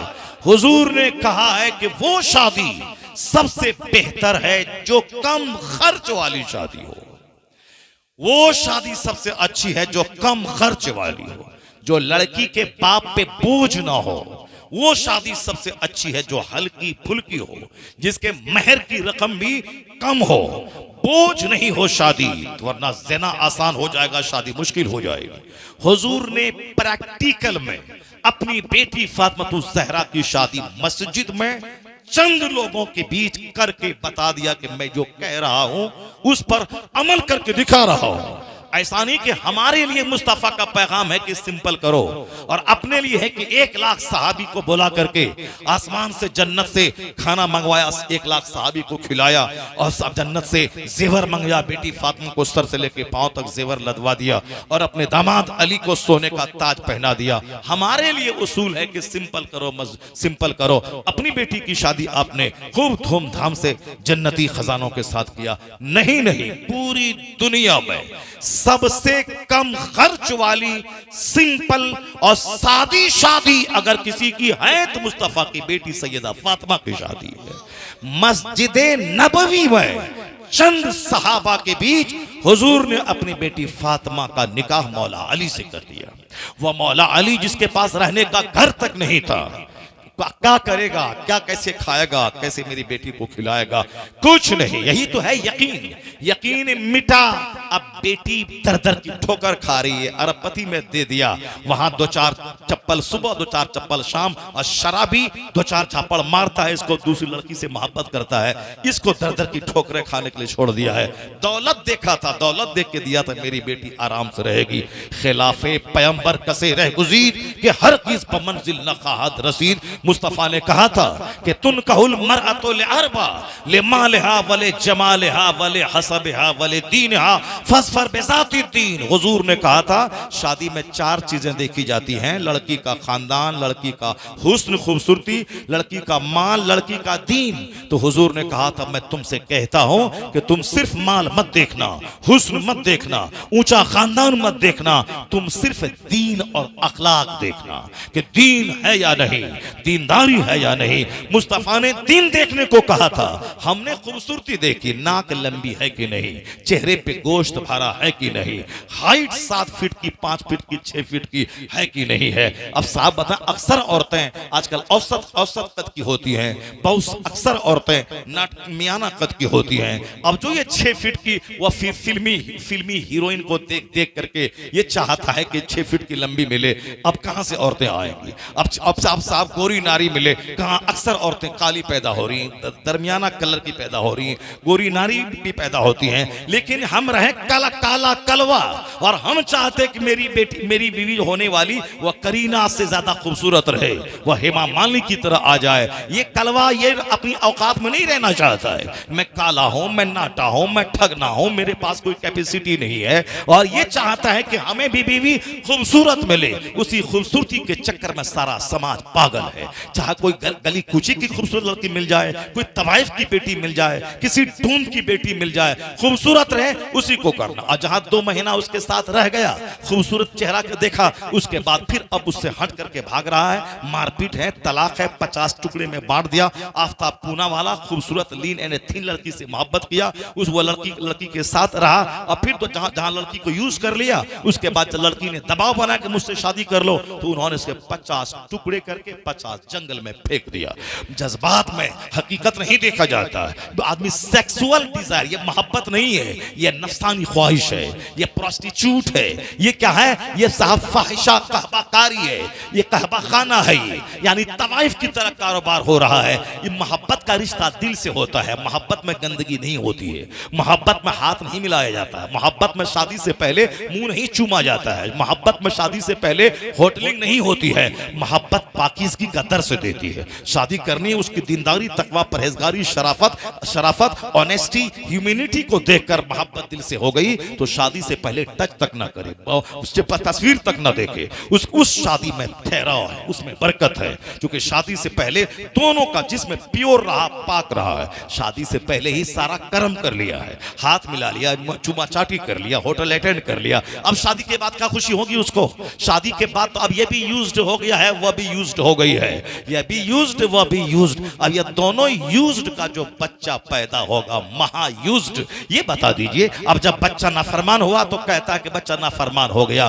क्यों? तुमने, अगरचे वो तेरी बीवी निकाह के बाद बीवी हुई है ना, निकाह से पहले जो तुमने किया वो क्या किया? निकाह मंगनी हुई है, और साहब फोन से बातें हो रही है, स्मार्टफोन चाहिए, वीडियो कॉलिंग डेली हो। ये किस नसरानी यहूदी का तरीका है या किस क्रिश्चियन का तरीका को अपना रहे हो? और हाथ में अंगूठी पहना रहे मंगनी के दिन में, उसका हाथ छूना हराम है।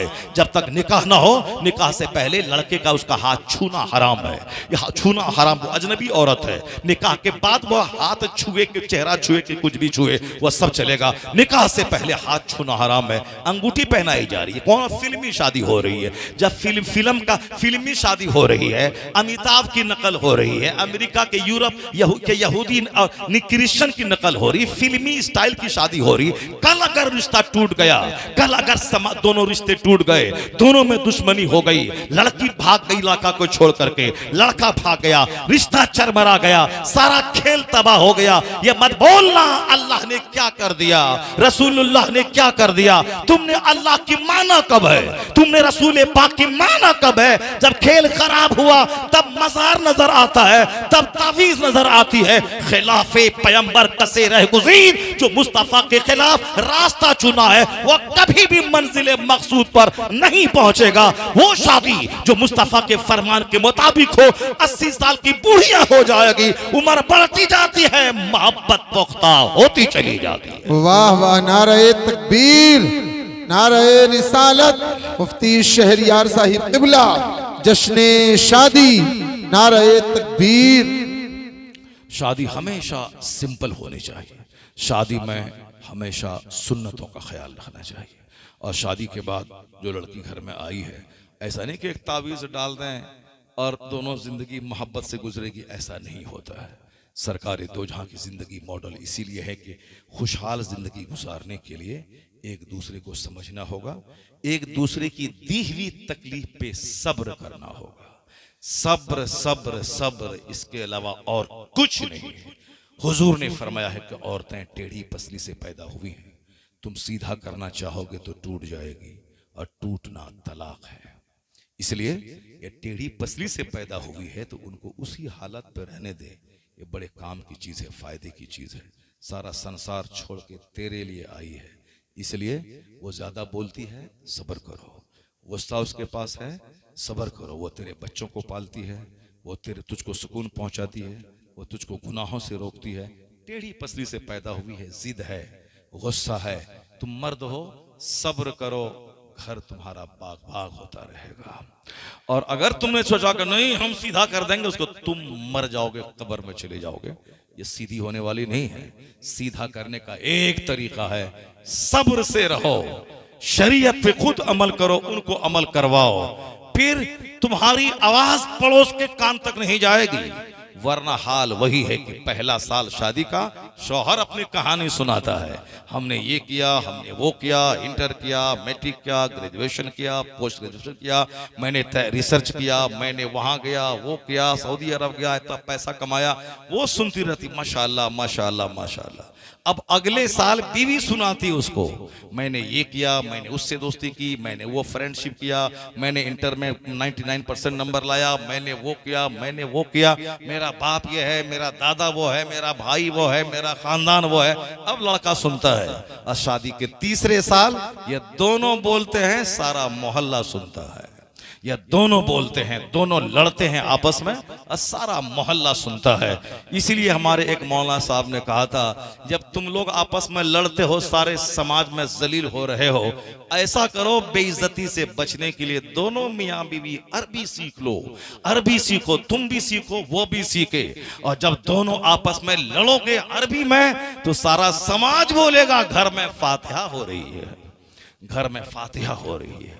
अगर वर नहीं तो मत लड़ो, चुपचाप रहो, आराम से रहो, तुम उसकी सुनो वो तुम्हारी सुने, और अगर लड़ना ही है तो अरबी में लड़ो, ताकि समाज वाला बोलेगा कि घर में कुरान खानी हो रही है, फातिहा हो रही है, वरना जलील हो जाओगे, बेइज्जत हो जाओगे। सब्र। सरकार दो जहां के पास 11 बीवियां थी, सारी बीवियां समझती थी कि सरकार मुझसे ज्यादा प्यार करते हैं। ऐसा नहीं कि हुजूर फूंक देते थे, नहीं नहीं, सरकार दो जहां को एक बीवी ने तकलीफ पहुंचाई।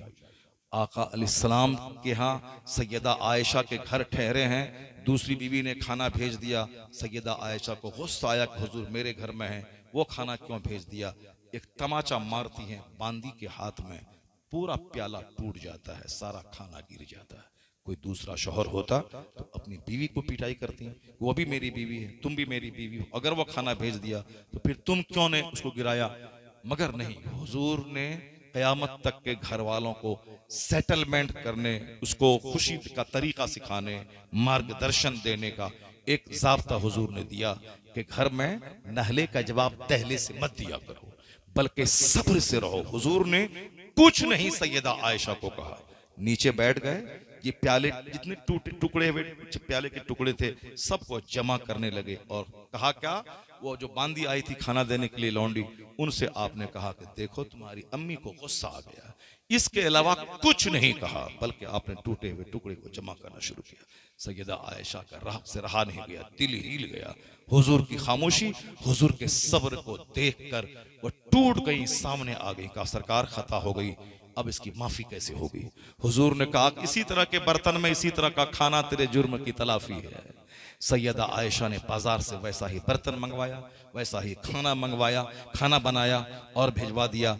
पता ये चला कि हुजूर के घर में लड़ाई होती, मगर सरकार के सब्र ने कयामत तक की खवातीन को बता दिया कि सब्र से बनाया हुआ घर आबाद रहता है, जो घर बिगड़ने वाला हो बिगड़ने से बच जाता है। सरकार दो जहां मौलिम कायनात, इस तरह की बेशुमार सरकार की जिंदगी में बेशुमार सरकार के तरीके हैं जिसके से नूर मिलता है, जिससे हमें जिंदगी गुजारने का शऊर मिलता है। पर हम लोगों ने हुजूर को पढ़ना ही छोड़ दिया। सरकार दो जहां में ना मेरे बच्चे पढ़ते हैं, ना हम पढ़ते हैं, ना मेरे घर में हुजूर का चर्चा होता है। बस 12वीं का झंडा निकाल दिया, जुलूस निकाल दिया, बस जुमरात ने फातिहा कर दिया, गौसे पाक का लंगर उठा दिया, हो गया।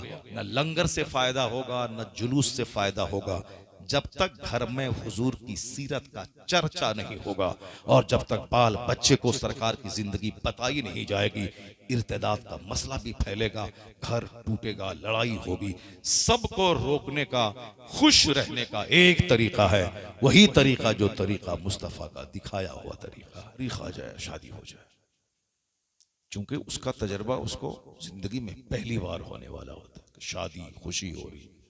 लेकिन आजकल शादी से पहले लड़के का चेहरा उतर जाता है, शादी से पहले लड़के का चेहरा उदास हो जाता है, सूख जाता है, सारी चार्मिंग खत्म हो जाती है। चार्मिंग इसलिए खत्म हो जाती है क्योंकि हालात इतने खराब हो गए हैं कि जिस खुशी के लिए शादी होती है उस खुशी का तजर्बा उनको कई साल से हो गया होता है, और फिर शादी के बाद एक अनजान सा गम सर पे वो लाद लेता है। शादी होगी, पता नहीं क्या होगा, बच्चे होंगे, कैसे खिलाएंगे, कैसे पिलाएंगे, क्या होगा, कैसी बीवी होगी। यानी वो सारा क्रेडिट अपने सर लेना चाहता है। मैं औलाद को खिलाऊंगा, मैं बीवी को पालूंगा, मैं आज अच्छा हूं, कल मेरा कारोबार ठप हो जाएगा तो क्या होगा। ये इंतशार ख्याली चेहरे का नूर मिटा देती है।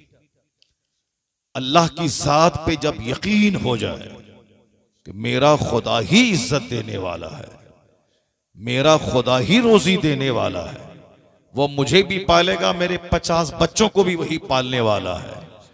जब यकीन अल्लाह की जात पे मजबूत रहता है तो चेहरा बिल्कुल हरा भरा रहता है। वो यकीन ही कमजोर हो गया। आज शादी में अब कोई खुशी नहीं रही, बेशुमार गम खुद से अपने सर पे लोग डाल लेते हैं, इसलिए चेहरा सूखा रहता है। एक तो ये बात, और दूसरी बात, जो आदमी तकवा परहेजगारी से खाली है, जो शादी से पहले ही न जाने गलत आदतों में गिरफ्तार हो जाता है, उसकी वजह से अब शादी में कोई चार्मिंग नहीं रह जाती है, चूंकि वह उस मंजिल से गुजर चुका होता है। अल्लाह पर मजबूत यकीन और शादी का पहला तजुर्बा, वो आदमी सूखी रोटी क्यों ना खाए, जिसका जिस्म गुनाहों से सेफ है, उसका चेहरा बिल्कुल चांद की तरह चमकता है, गुलाब की तरह खिला रहता है। अल्लाह तबारक व तआला चाहता है कि बंदा मेरा यहां भी खुश रहे और मरने के बाद भी खुश रहे। अल्लाह की ये पसंद है। अगर ये अल्लाह को पसंद नहीं होता तो कुरान शरीफ में अल्लाह ताला हमको ये दुआ कभी नहीं सिखाता। कुरान शरीफ में अल्लाह ने एक दुआ कहा है कि तुम इसको मांगा करो, रब्बना आतीना फिद दुनिया हसना व फिल आखिरति हसना। इलाही मुझे दुनिया में भलाई अता फरमा और आखिरत में भी भलाई अता फरमा। ये दुआ किसी आला हजरत ने नहीं सिखाई है। ए बाबू, ए कहां भाग रहा है? महफिल में अभी भी बहुत सारे लोग हैं, मगर सब लोग बैठे रहे तो बड़ा अच्छा लगेगा। मैं काम की बात कर रहा हूं। अगर एक जुमला भी मेरा अगर दिल में उतर गया तो 50 खरब रुपए से उतनी खुशी नहीं होगी जितनी खुशी उस जुमले पे अमल करने से होगी। क्योंकि अभी लोग घटिया हो गए, लोगों के नजदीक सिर्फ पैसा सब कुछ हो गया, इसीलिए अल्लाह ताला पैसा दे के सुकून छीन लिया। इस बात को आप हमेशा नोट करके रखिएगा। अगर पैसे वालों को जिंदगी में खुशी होती तो आज दुनिया में सारे लोग खुश रहते, क्योंकि पहले के मुकाबले में अभी ज्यादा पैसे लोगों के पास है। पहले मौलवी साहब के पास 300 रुपए तनख्वाह होती थी और अभी मौलवी साहब के पास 30,000 रुपए माहाना तनख्वाह है। लेकिन कहते हैं वो अंधेरा ही भला था जब कदम राह पे थे। वो 300 रुपए आज के 30,000 पे भारी थे। वो हर आदमी अपनी पहली हालत को ही बेहतर समझता है, चाहे वो सऊदी अरब जाए, चाहे अमेरिका जाए, चाहे वो जितनी भी 100 ट्रक खरीद ले और वो साहब अरबपति बन जाए, मगर हर आदमी पहली हालत को समझता है कि वही हाल ठीक था। देहात में थे वही ठीक था, शहर आके फंस गए। हिंदुस्तान में थे वही ठीक था, अरब आके फंस गए। गरीब थे वही ठीक था, मालदार बनने के बाद फंस गए। मिन जुमला 99% आदमी वही सोचता है कि जब पहले जो हाल था वही ठीक था। बिजली नहीं थी वही ठीक था, बिजली हुई अब इसकी वजह से इतनी परेशानियां हैं कि साहब वक्ती तौर पर फैन से हवा तो मिल जाती है, लेकिन उस हवा से जो बीमारियां होती हैं, जिस हवा में पसीना सूख जाता है और आदमी का कोलेस्ट्रॉल बढ़ जाता है, तो फिर उसके बाद कहता है कि डॉक्टर बोलता है कि पसीना बहाओ वरना मर जाओगे, शुगर लेवल हाई हो जाएगा, बीपी हाई हो जाएगी और कोलेस्ट्रॉल बढ़ जाएगा, अब मर जाओगे, पसीना निकालो, चाहे वॉक करके हो, चाहे एक्सरसाइज करके हो, चाहे हल चला के हो, चाहे जिम जा करके हो, पसीना निकालो ताकि सारी बीमारी निकल जाए। अब बंदा बोलता है कि वही दिन ठीक था जब फैन नहीं था। तो इसका मतलब है कि बंदा अपने से चाहे जितना हाथ पांव मारे, उछले कूदे, नाचे गाए, मगर असल में सच्ची खुशी देने वाला अल्लाह तबारक व तआला। यकीन अगर कमजोर हो गया तो आदमी कुत्ते की मौत मरेगा जैसे आज मर रहा है। अरबपति की लाश सड़ रही है। आपने देखा होगा अमेरिका का एक इंजीनियर अपने 3-4 बच्चों के साथ खुदकुशी कर लिया, सुसाइड कर लिया। हिंदुस्तान में रोजाना बड़े बड़े अरबपति, करोड़पति जहर खा के मर रहे हैं। जिंदगी में जब कोई चार्मिंग ही नहीं रही तो वो जीना ही उस बेकार समझता है, तो अब इसलिए वो जहर खा के मर रहा है। कोटा में जहां लोग तैयारी करते हैं मेडिकल की, IAS की, अक्सर बच्चे वहां जहर खा के मर रहे हैं। क्यों मर रहे हैं? इसलिए मर रहे हैं कि चूंकि वो समझता है कि मैं डॉक्टर नहीं बन पाऊंगा, मेरे माँ बाप चाहते हैं कि मेरा बच्चा डॉक्टर बने, मगर मैं नहीं बन पाऊंगा, अपने अंदर वो कैपेसिटी नहीं पाता हूं, तो क्या बाप को मुंह दिखलाऊं? वहीं फांसी के फंदे पे लटक जाता है। तो फांसी के फंदे पे लोग लटक रहे हैं और जहर खा के मर रहे हैं, जिंदगी से सच्ची खुशी खत्म है। अल्लाह ताला कभी खुशी नहीं देगा, चूंकि अल्लाह ने खुशी अपने महबूब की गुलामी में रखा है। अल्लाह ने सारी खुशियां पैगंबर आजम अलैहिस्सलाम की पैरवी में रखा है कि लोगों, मैंने तुझको पैदा किया है, जमीन मेरी आसमान मेरा, तुझको मैंने पैदा किया है, मैं तुझको मौत दूंगा, मैं ही गम देता हूं, मैं ही खुशी देता हूं। अगर खुशी चाहिए तो मैंने एक महबूब तेरे दरमियान भेजा है, तुम उनकी नकल करो, उनकी गुलामी करो, जन्नत वहां दूंगा, सच्ची खुशी यहां दूंगा। वाह वाह वाह, नारे तकबीर, नारे रिसालत, मुफ्ती शहरियार साहिब क़िबला मसलके आला हजरत। खुशी तबीयत की पैरवी में नहीं है, खुशी सुन्नत की पैरवी में है। जिसने भी अपनी तबीयत की पैरवी की, उसके हिस्से में सिर्फ खसारा है, उसके हिस्से में सिवाय घाटे के कोई सौदा नहीं है। मुस्तफा की सुन्नत की जो पैरवी की, आप यकीन जाने जन्नत वहां मिलती है, शोहरत और मकबूलियत यहां मिलती है, अच्छी बीवी अच्छी औलाद यहां मिलती है, गुर्बत में बादशाहों जैसी खुशी यहां अल्लाह देता है, क्योंकि सब कुछ देने वाला अल्लाह ही है। ये बुनियादी बात है, चाहे सारी दुनिया के लोग इस बात को झुठला दें, कुछ नहीं होने वाला है। बात सच्ची वही है जो अल्लाह ने कही है। अल्लाह रब्बुल इज्जत को दुनिया बनाने में कुछ नहीं लगता, कुन फयकून, अल्लाह कहता है बन जाओ तो दुनिया बन जाती है। आसमान खड़े हो जाओ तो आसमान खड़ा हो गया बगैर खंबे के। जमीन से कहा कि फैल जाओ, जमीन समंदर के ऊपर में फैल गई।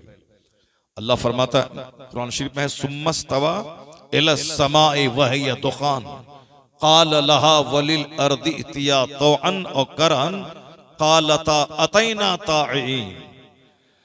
अल्लाह फरमाता है कि अल्लाह रब्बुल इज्जत जब आसमान बनाना चाहा तो अल्लाह ने आसमान और जमीन से कहा कि हो जाओ, वजूद में आ जाओ, वजूद में आ जाओ। खुशी या ना खुशी, विलिंगली या अनविलिंगली, मर्जी से हो या मजबूरी से हो, वजूद में आ जाओ। सुम्मस्तवा इला समाए वहिय दुखान, वो आसमान जो धुआं था, वो आसमान जो एक गैस की सूरत में था। आज वैज्ञानिक कहते हैं कि हाइड्रोजन गैस था, आसमान बनने से पहले स्पेस में कुछ नहीं था, सिर्फ धुआं जैसा एक माहौल था।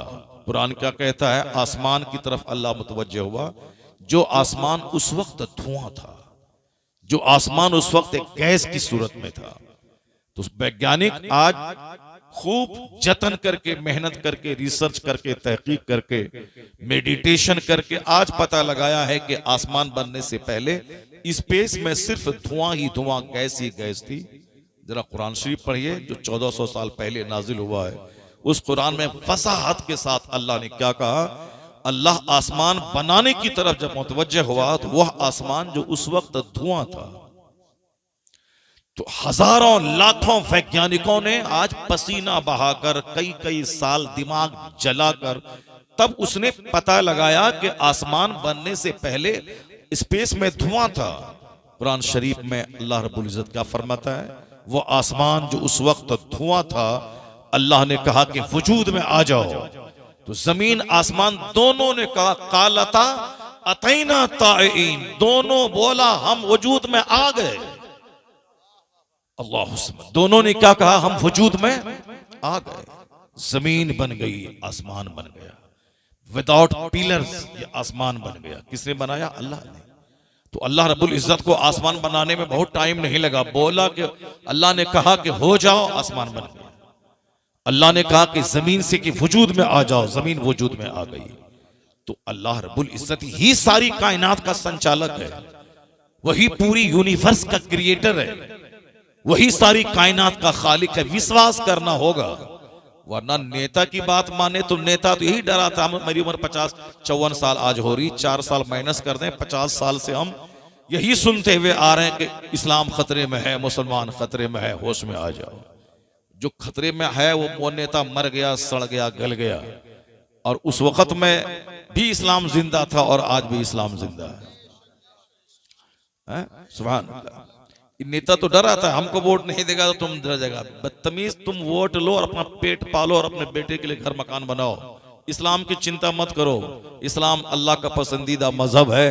इस्लाम 1400 साल से मुस्कुरा रहा है और क़यामत तक मुस्कुराता रहेगा। बेशक, वाह वाह, सुभान अल्लाह, सुभान। तुम इस्लाम का नाम मत लो, तुम अपना खाओ पियो और पेट पालो और जाओ जहन्नम में। और अगर नेक काम करोगे, ईमान के साथ हो, तो जन्नत जाओगे तुम। कोई भी नेता रहे, चाहे वो कोई भी रहे, चाहे हैदराबाद का रहे कि मुरादाबाद का रहे कि बिहार का रहे कि बंगाल का रहे, अपना काम करो, पैसा कमाओ, खाओ पियो। ज्यादा बड़ी बड़ी बातें मत किया करो कि हम मुसलमानों के सबसे बड़े मसीहा हैं, हम सबसे बड़े मुसलमानों के साहब शुभ चिंतक हैं। फालतू बातें मत किया करो। हम तो 50 साल से सुन रहे हैं, सब डराता है इस्लाम खतरे में। अब मालूम है ना, वो नहीं सुने, इस्लाम खतरे में है। ये तो नेता की बात हो गई। मौलाना साहब को भी हम कहते हैं कि चुपचाप तकरीर करो, टका लो, जाके खाओ, घर मकान बनाओ, और ज्यादा मत बोलो कि हमसे इस्लाम जिंदा है, हम खिदमत कर रहे हैं, हम सबसे बड़ा मसीहा हैं। चुपचाप तकरीर करो, पैसा लो, जाके घर बनाओ, ज्यादा बात मत करो। तुम नहीं थे दुनिया में, इस्लाम था, और तुम मर भी जाओगे तो भी इस्लाम रहेगा, तो भी इस्लाम रहेगा। ये मत बोल, शेख सादी कहते हैं कि मत बोल के हम बादशाह की खिदमत कर रहे हैं, एहसान मान उस बादशाह का जो तुझको खिदमत के लिए मुकर्रर किया है। ये मत बोल कि मैं इस्लाम की खिदमत कर रहा हूं। अल्लाह का एहसान मान के इस्लाम के लिए तुझको अल्लाह ने खिदमत करने का मौका दिया है। वरना मौलाना से भी हम सुनते आ रहे, नहीं संभलोगे तो मिट जाओगे ए हिंदी मुसलमानों। ये कौन बोला था? ये डॉक्टर इकबाल बोले थे। और उसी शेर को 50 साल से हम सुन रहे हैं, मौलाना साहब लोग बोलते थे। ये खान साहब थे, 1985 से सुन रहे हैं, नहीं संभलोगे तो मिट जाओगे ए हिंदी मुसलमानों, तुम्हारी दास्तां तक न होगी दास्तानों में। ये जुमला कब बोला था? जब मुसलमानों की तादाद 10 करोड़ थी, और वो शेर लिखने वाला इकबाल साहब तो चले गए दुनिया से। उस वक्त में 10 करोड़ मुसलमान था, बांग्लादेश, पाकिस्तान, इंडिया सब मिला के। और आज पाकिस्तान में 25 करोड़, बांग्लादेश में 22 करोड़, इंडिया में 40 करोड़। 40 10 50 10 60 10 70 10 80 करोड़ मुसलमान उस इंडिया में है। बोला था मिट जाओगे, वो तो चला गया, मगर आज लाखों मस्जिदों से अजान की आवाज आ रही है। आज मदरसा जिंदा है, मस्जिद जिंदा है, खिताब जिंदा है। पता ये चला कि हम अगर इबादत कर रहे हैं खुदा की, तो हमारा उसमें भला है। अल्लाह का एहसान कि अल्लाह ने मुझे इबादत की तौफीक दी, वरना अल्लाह रब्बुल इज्जत का कुछ बिगड़ने वाला नहीं है।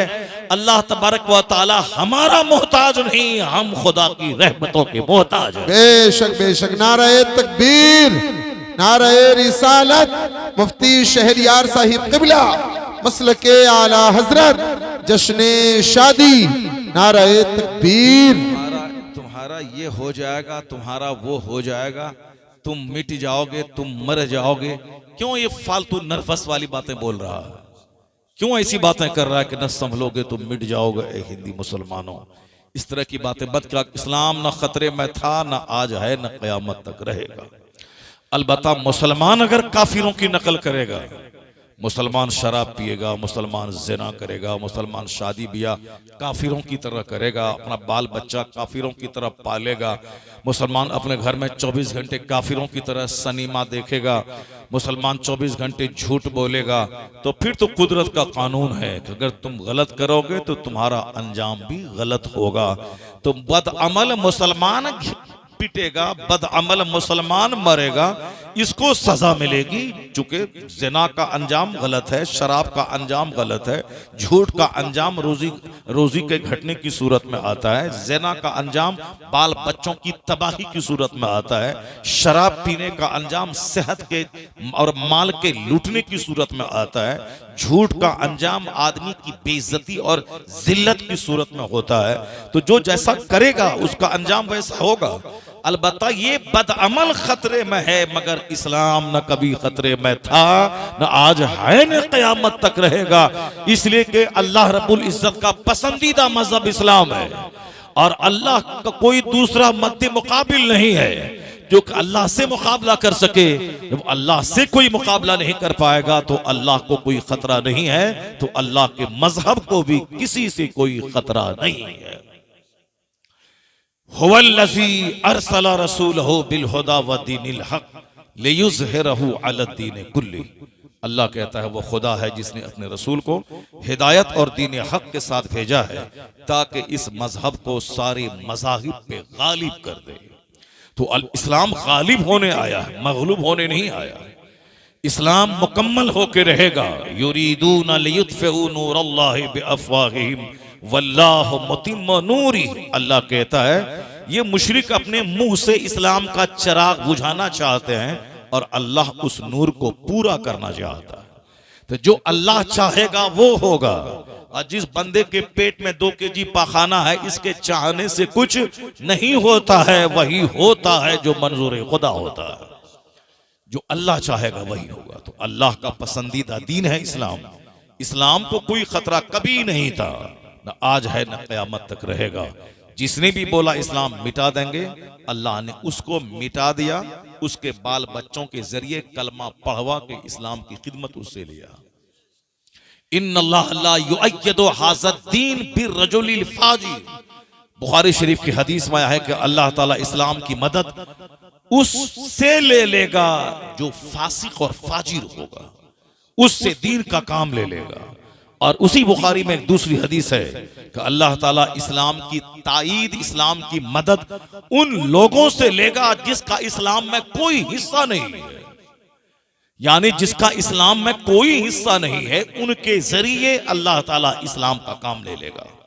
जैसे आज यूरोप और अमेरिका के वैज्ञानिक जो कलमा नहीं पढ़े, उसका इस्लाम में कोई हिस्सा नहीं है, लेकिन उन लोगों ने जो तहकीक की है, जो रिसर्च किया है, उस रिसर्च को देख देख कर हजारों काफिरों ने जो कलमा पढ़ा, इसी को कहा जा सकता है कि तहकीक उस काफिर ने किया।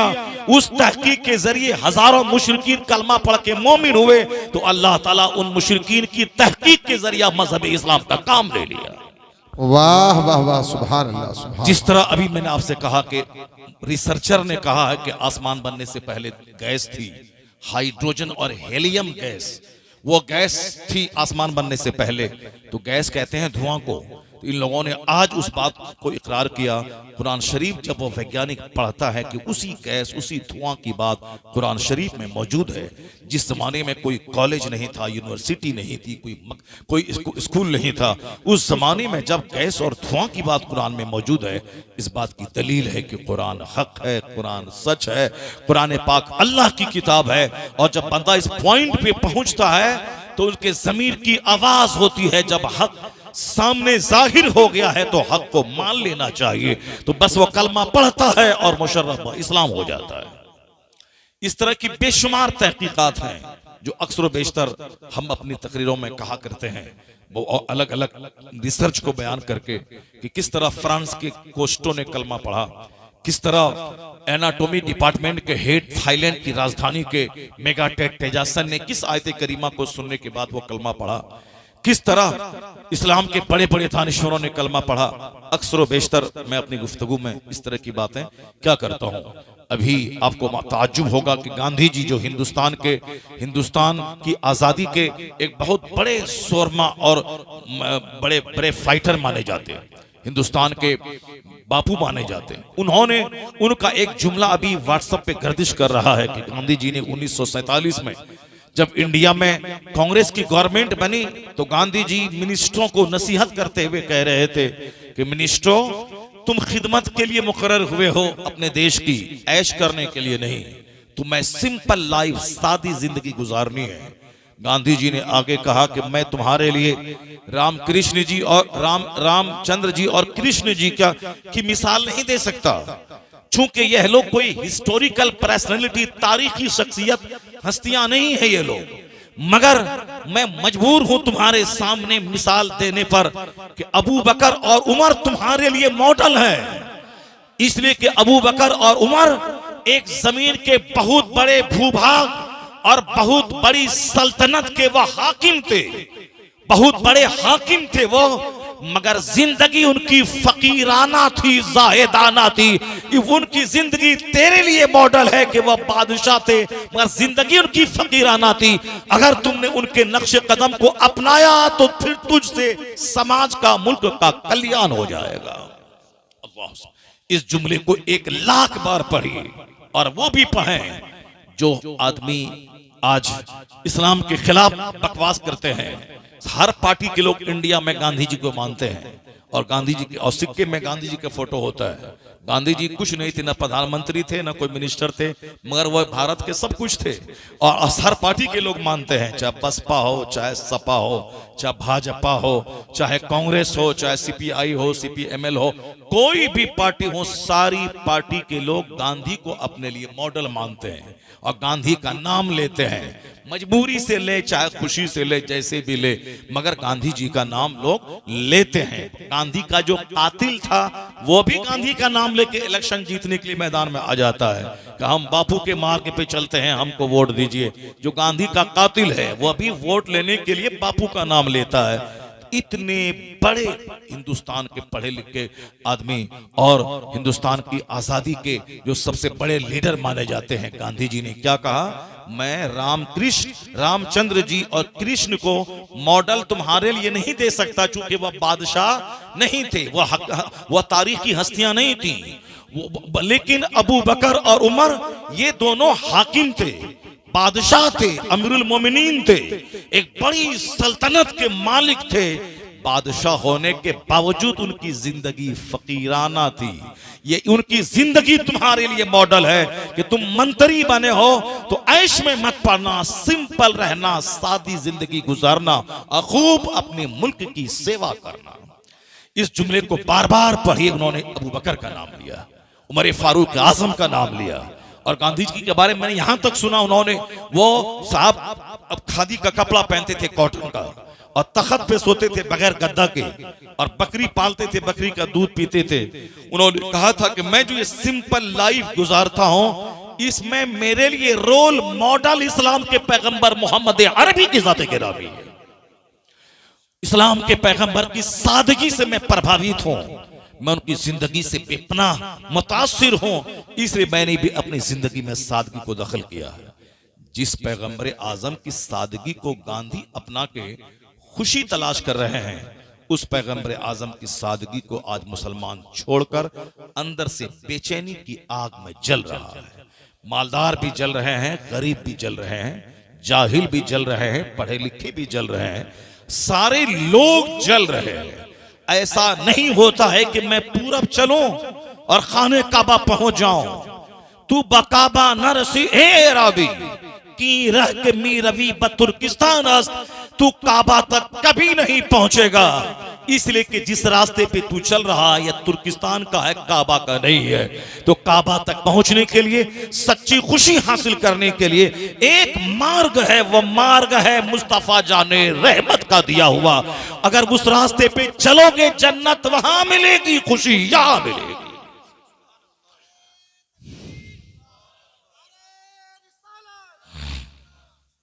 मुस्तफा की जिंदगी हमारे लिए मॉडल है।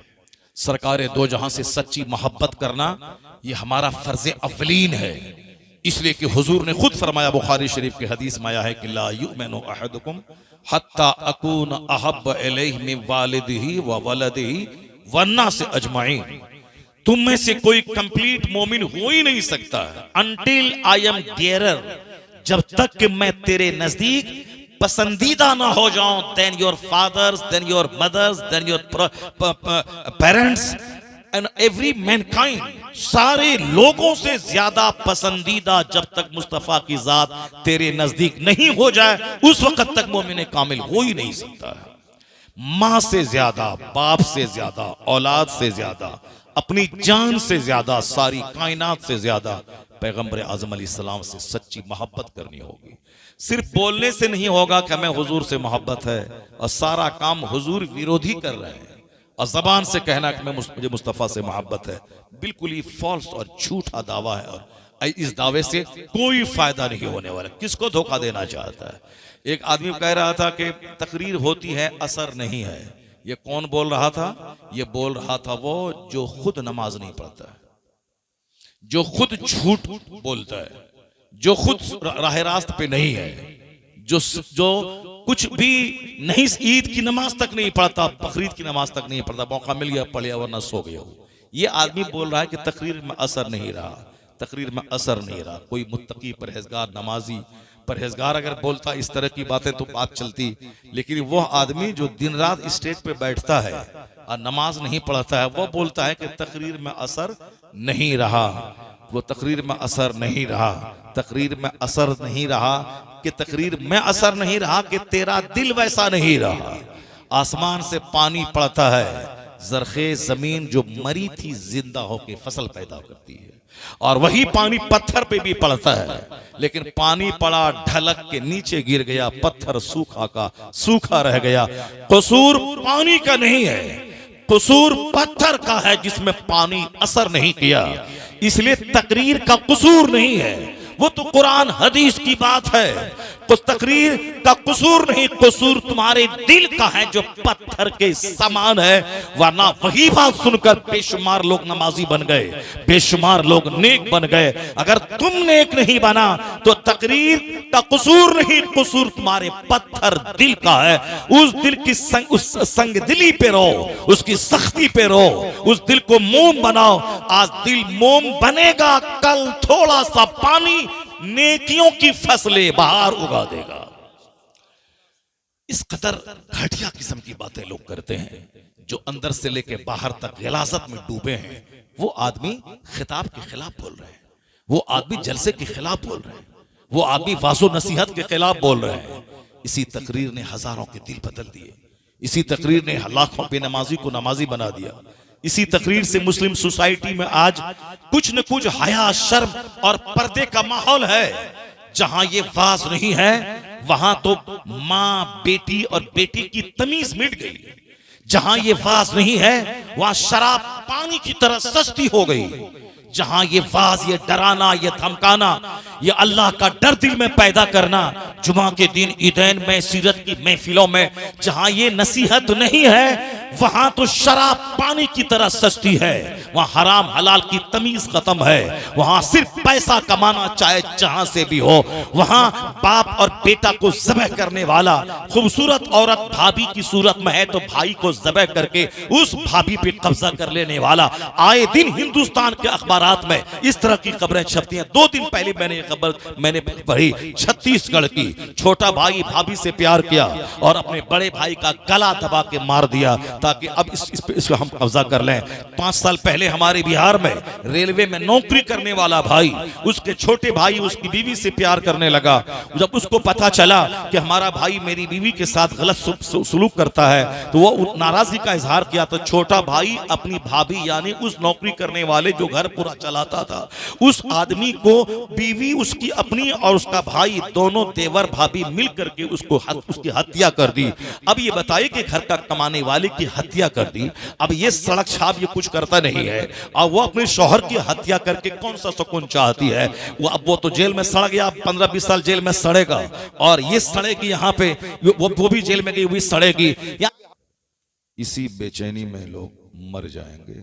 जिंदगी का कोई मकसद समझ में नहीं आया। जैसे आज हालात पैदा धीरे धीरे हो रहे हैं। हमें कुफार और मुशरिकीन से कोई मतलब नहीं, मतलब है जो अल्लाह पर यकीन रखते हैं, जो अल्लाह पर ईमान लाते हैं।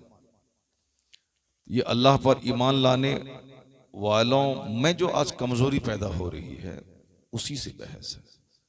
वरना मुशरिक और कुफार चाहे वो सोने के घर में रहें कि चांदी के घर में रहें, चाहे उनकी गाड़ी 50 करोड़ की हो जाए, चाहे 50,000 एकड़ जमीन वो खरीद लें, उसका अंजाम आग है, जहन्नम है। इस बात को हमेशा दिमाग में आप रखें तो इत्मीनान मिलेगा और आपका चेहरा उदास नहीं होगा। चाहे अमेरिका का हाकिम रहे या हिंदुस्तान का हाकिम रहे, या दुनिया के 200 से ज्यादा ममालिक का हाकिम रहे, या सामने वाला गांव रहे या पीछे वाला गांव रहे, कुफारो मुशरिकीन का अंजाम आग है। जिसका अंजाम आग है तो आज चाहे वह सोने की प्लेट में खा ले, चाहे वह 50 खरब के बंगले में रह जाए, उससे क्या होने वाला? अंजाम आखिर आग है। इसलिए उनकी कभी किसी खुशहाली को देखकर मरूब नहीं होना। उनके महल, उनके मकानात, उनके बागात को देखकर कभी नर्वस नहीं होना है कि जो अल्लाह को नहीं मानता है उनके पास खरबों क्यों है, जो दिन रात शराब में, जिना में, सूद में लथपथ है, उनके दरवाजे पे फॉर्चूनर क्यों दौड़ रही है। अगर ईमान नहीं रहा आपका इस बात पे तो उनकी गाड़ी आपको काफिर बना देगी। जाहिर सी बात है। आप बोलेंगे हम मुसलमान हैं, मेरे पास आल्टो भी नहीं, और वह 50 खुदा को मानता है, अल्लाह को गाली देता है, उनके पास 50 करोड़ की कार है, तो आप उसकी कार को देख करके काफिर हो जाएंगे। और अगर यकीन मजबूत रहा अल्लाह की जात पे, ये दुनिया फानी है, आज है कल खत्म, इनका अंजाम आग है, तो 50 खरब की कार पे आए आपके नजदीक वो साइकिल से बदतर है। अगर यकीन है अल्लाह की जात पे तो आज मुसलमान इसीलिए उदास हैं कि वो यकीन कमजोर हो रहा है। कुरान ने जो कुछ कहा उसको न पढ़ते हैं, न सुनते हैं, न समझना चाहते हैं। इसीलिए काफिरों के पांव का फुटबॉल बने हुए हैं और हमारे बच्चे काफिर होते जा रहे हैं। क्योंकि हम अपने बच्चों को बताने में फेलियर हैं। ये दुनिया एक पानी का बुलबुला है, आखिरत एक समंदर की मानंद है। हम अपने बच्चों को बताने में नाकाम हैं। ये दुनिया एक सेकंड की है, चाहे 1000 करोड़ साल की दुनिया क्यों न रहे, क्योंकि इसका अंत है। ये दुनिया का विनाश है, ये दुनिया खत्म होने वाली है। और दुनिया की कोई चीज एक हालत पर नहीं रहती, हर चीज परिवर्तनशील है। दुनिया में परिवर्तन इस दुनिया का नियम है, यानी तब्दीली। बच्चा पैदा होता है, जवान होता है, बूढ़ा होता है, मर जाता है। दाढ़ी के बाल काले रहते हैं, सफेद होते हैं, बंदा खत्म हो जाता है। मालदार हुआ फिर गरीब हो गया, गरीब हुआ फिर मालदार हो गया। बादशाहों के बेटे भीख मांग रहे हैं। जो कल हमारी गाय चराता था वो आज करोड़ों के मकान में आराम कर रहा है। जो सुअर चराता था उसका बेटा मंत्री बना हुआ है। जो ग्वाला था, भैंस चराता था, वो मुख्यमंत्री बना हुआ है। साहब जो डोम था मुख्यमंत्री बना हुआ है। और जो राजा महाराजा का बेटा था वो जाके टोटो चला रहा है। ये नियम है दुनिया का। एक हालत पे दुनिया नहीं रहती, दुनिया एक हालत पे नहीं रहती है। दुनिया की परिभाषा ही है अल आलम मुतगय्यरुन। ये आलम, ये दुनिया क्या है? बदलने वाला है। कुल्लु मुतगय्यरिन हादिस, हर बदलने वाली चीज फानी है, हादिस है। जब दुनिया फानी है, उसको करार ही नहीं है, तो अब चाहे सोने की दीवार है, मिट्टी की दीवार है, दोनों बराबर है। अभी दुनिया टफ इसीलिए है क्योंकि हमने आखिरत को भूलकर दुनिया को सब कुछ समझ लिया। इसीलिए अब हम चाहते हैं कि मेरे पास मकान होने का, चाहे हराम का। अल्लाह तबारक व तआला हम सबों को शादी, ब्याह, जिंदगी के हर मोड़ पे हुजूर की सुन्नतों की पैरवी की तौफीक अता फरमाए। सरकार दो जहां के बताए हुए रास्तों पे चलने की तौफीक अता फरमाए। आमीन। व आखिरु दाअवाना अनिल हम्दुलिल्लाह।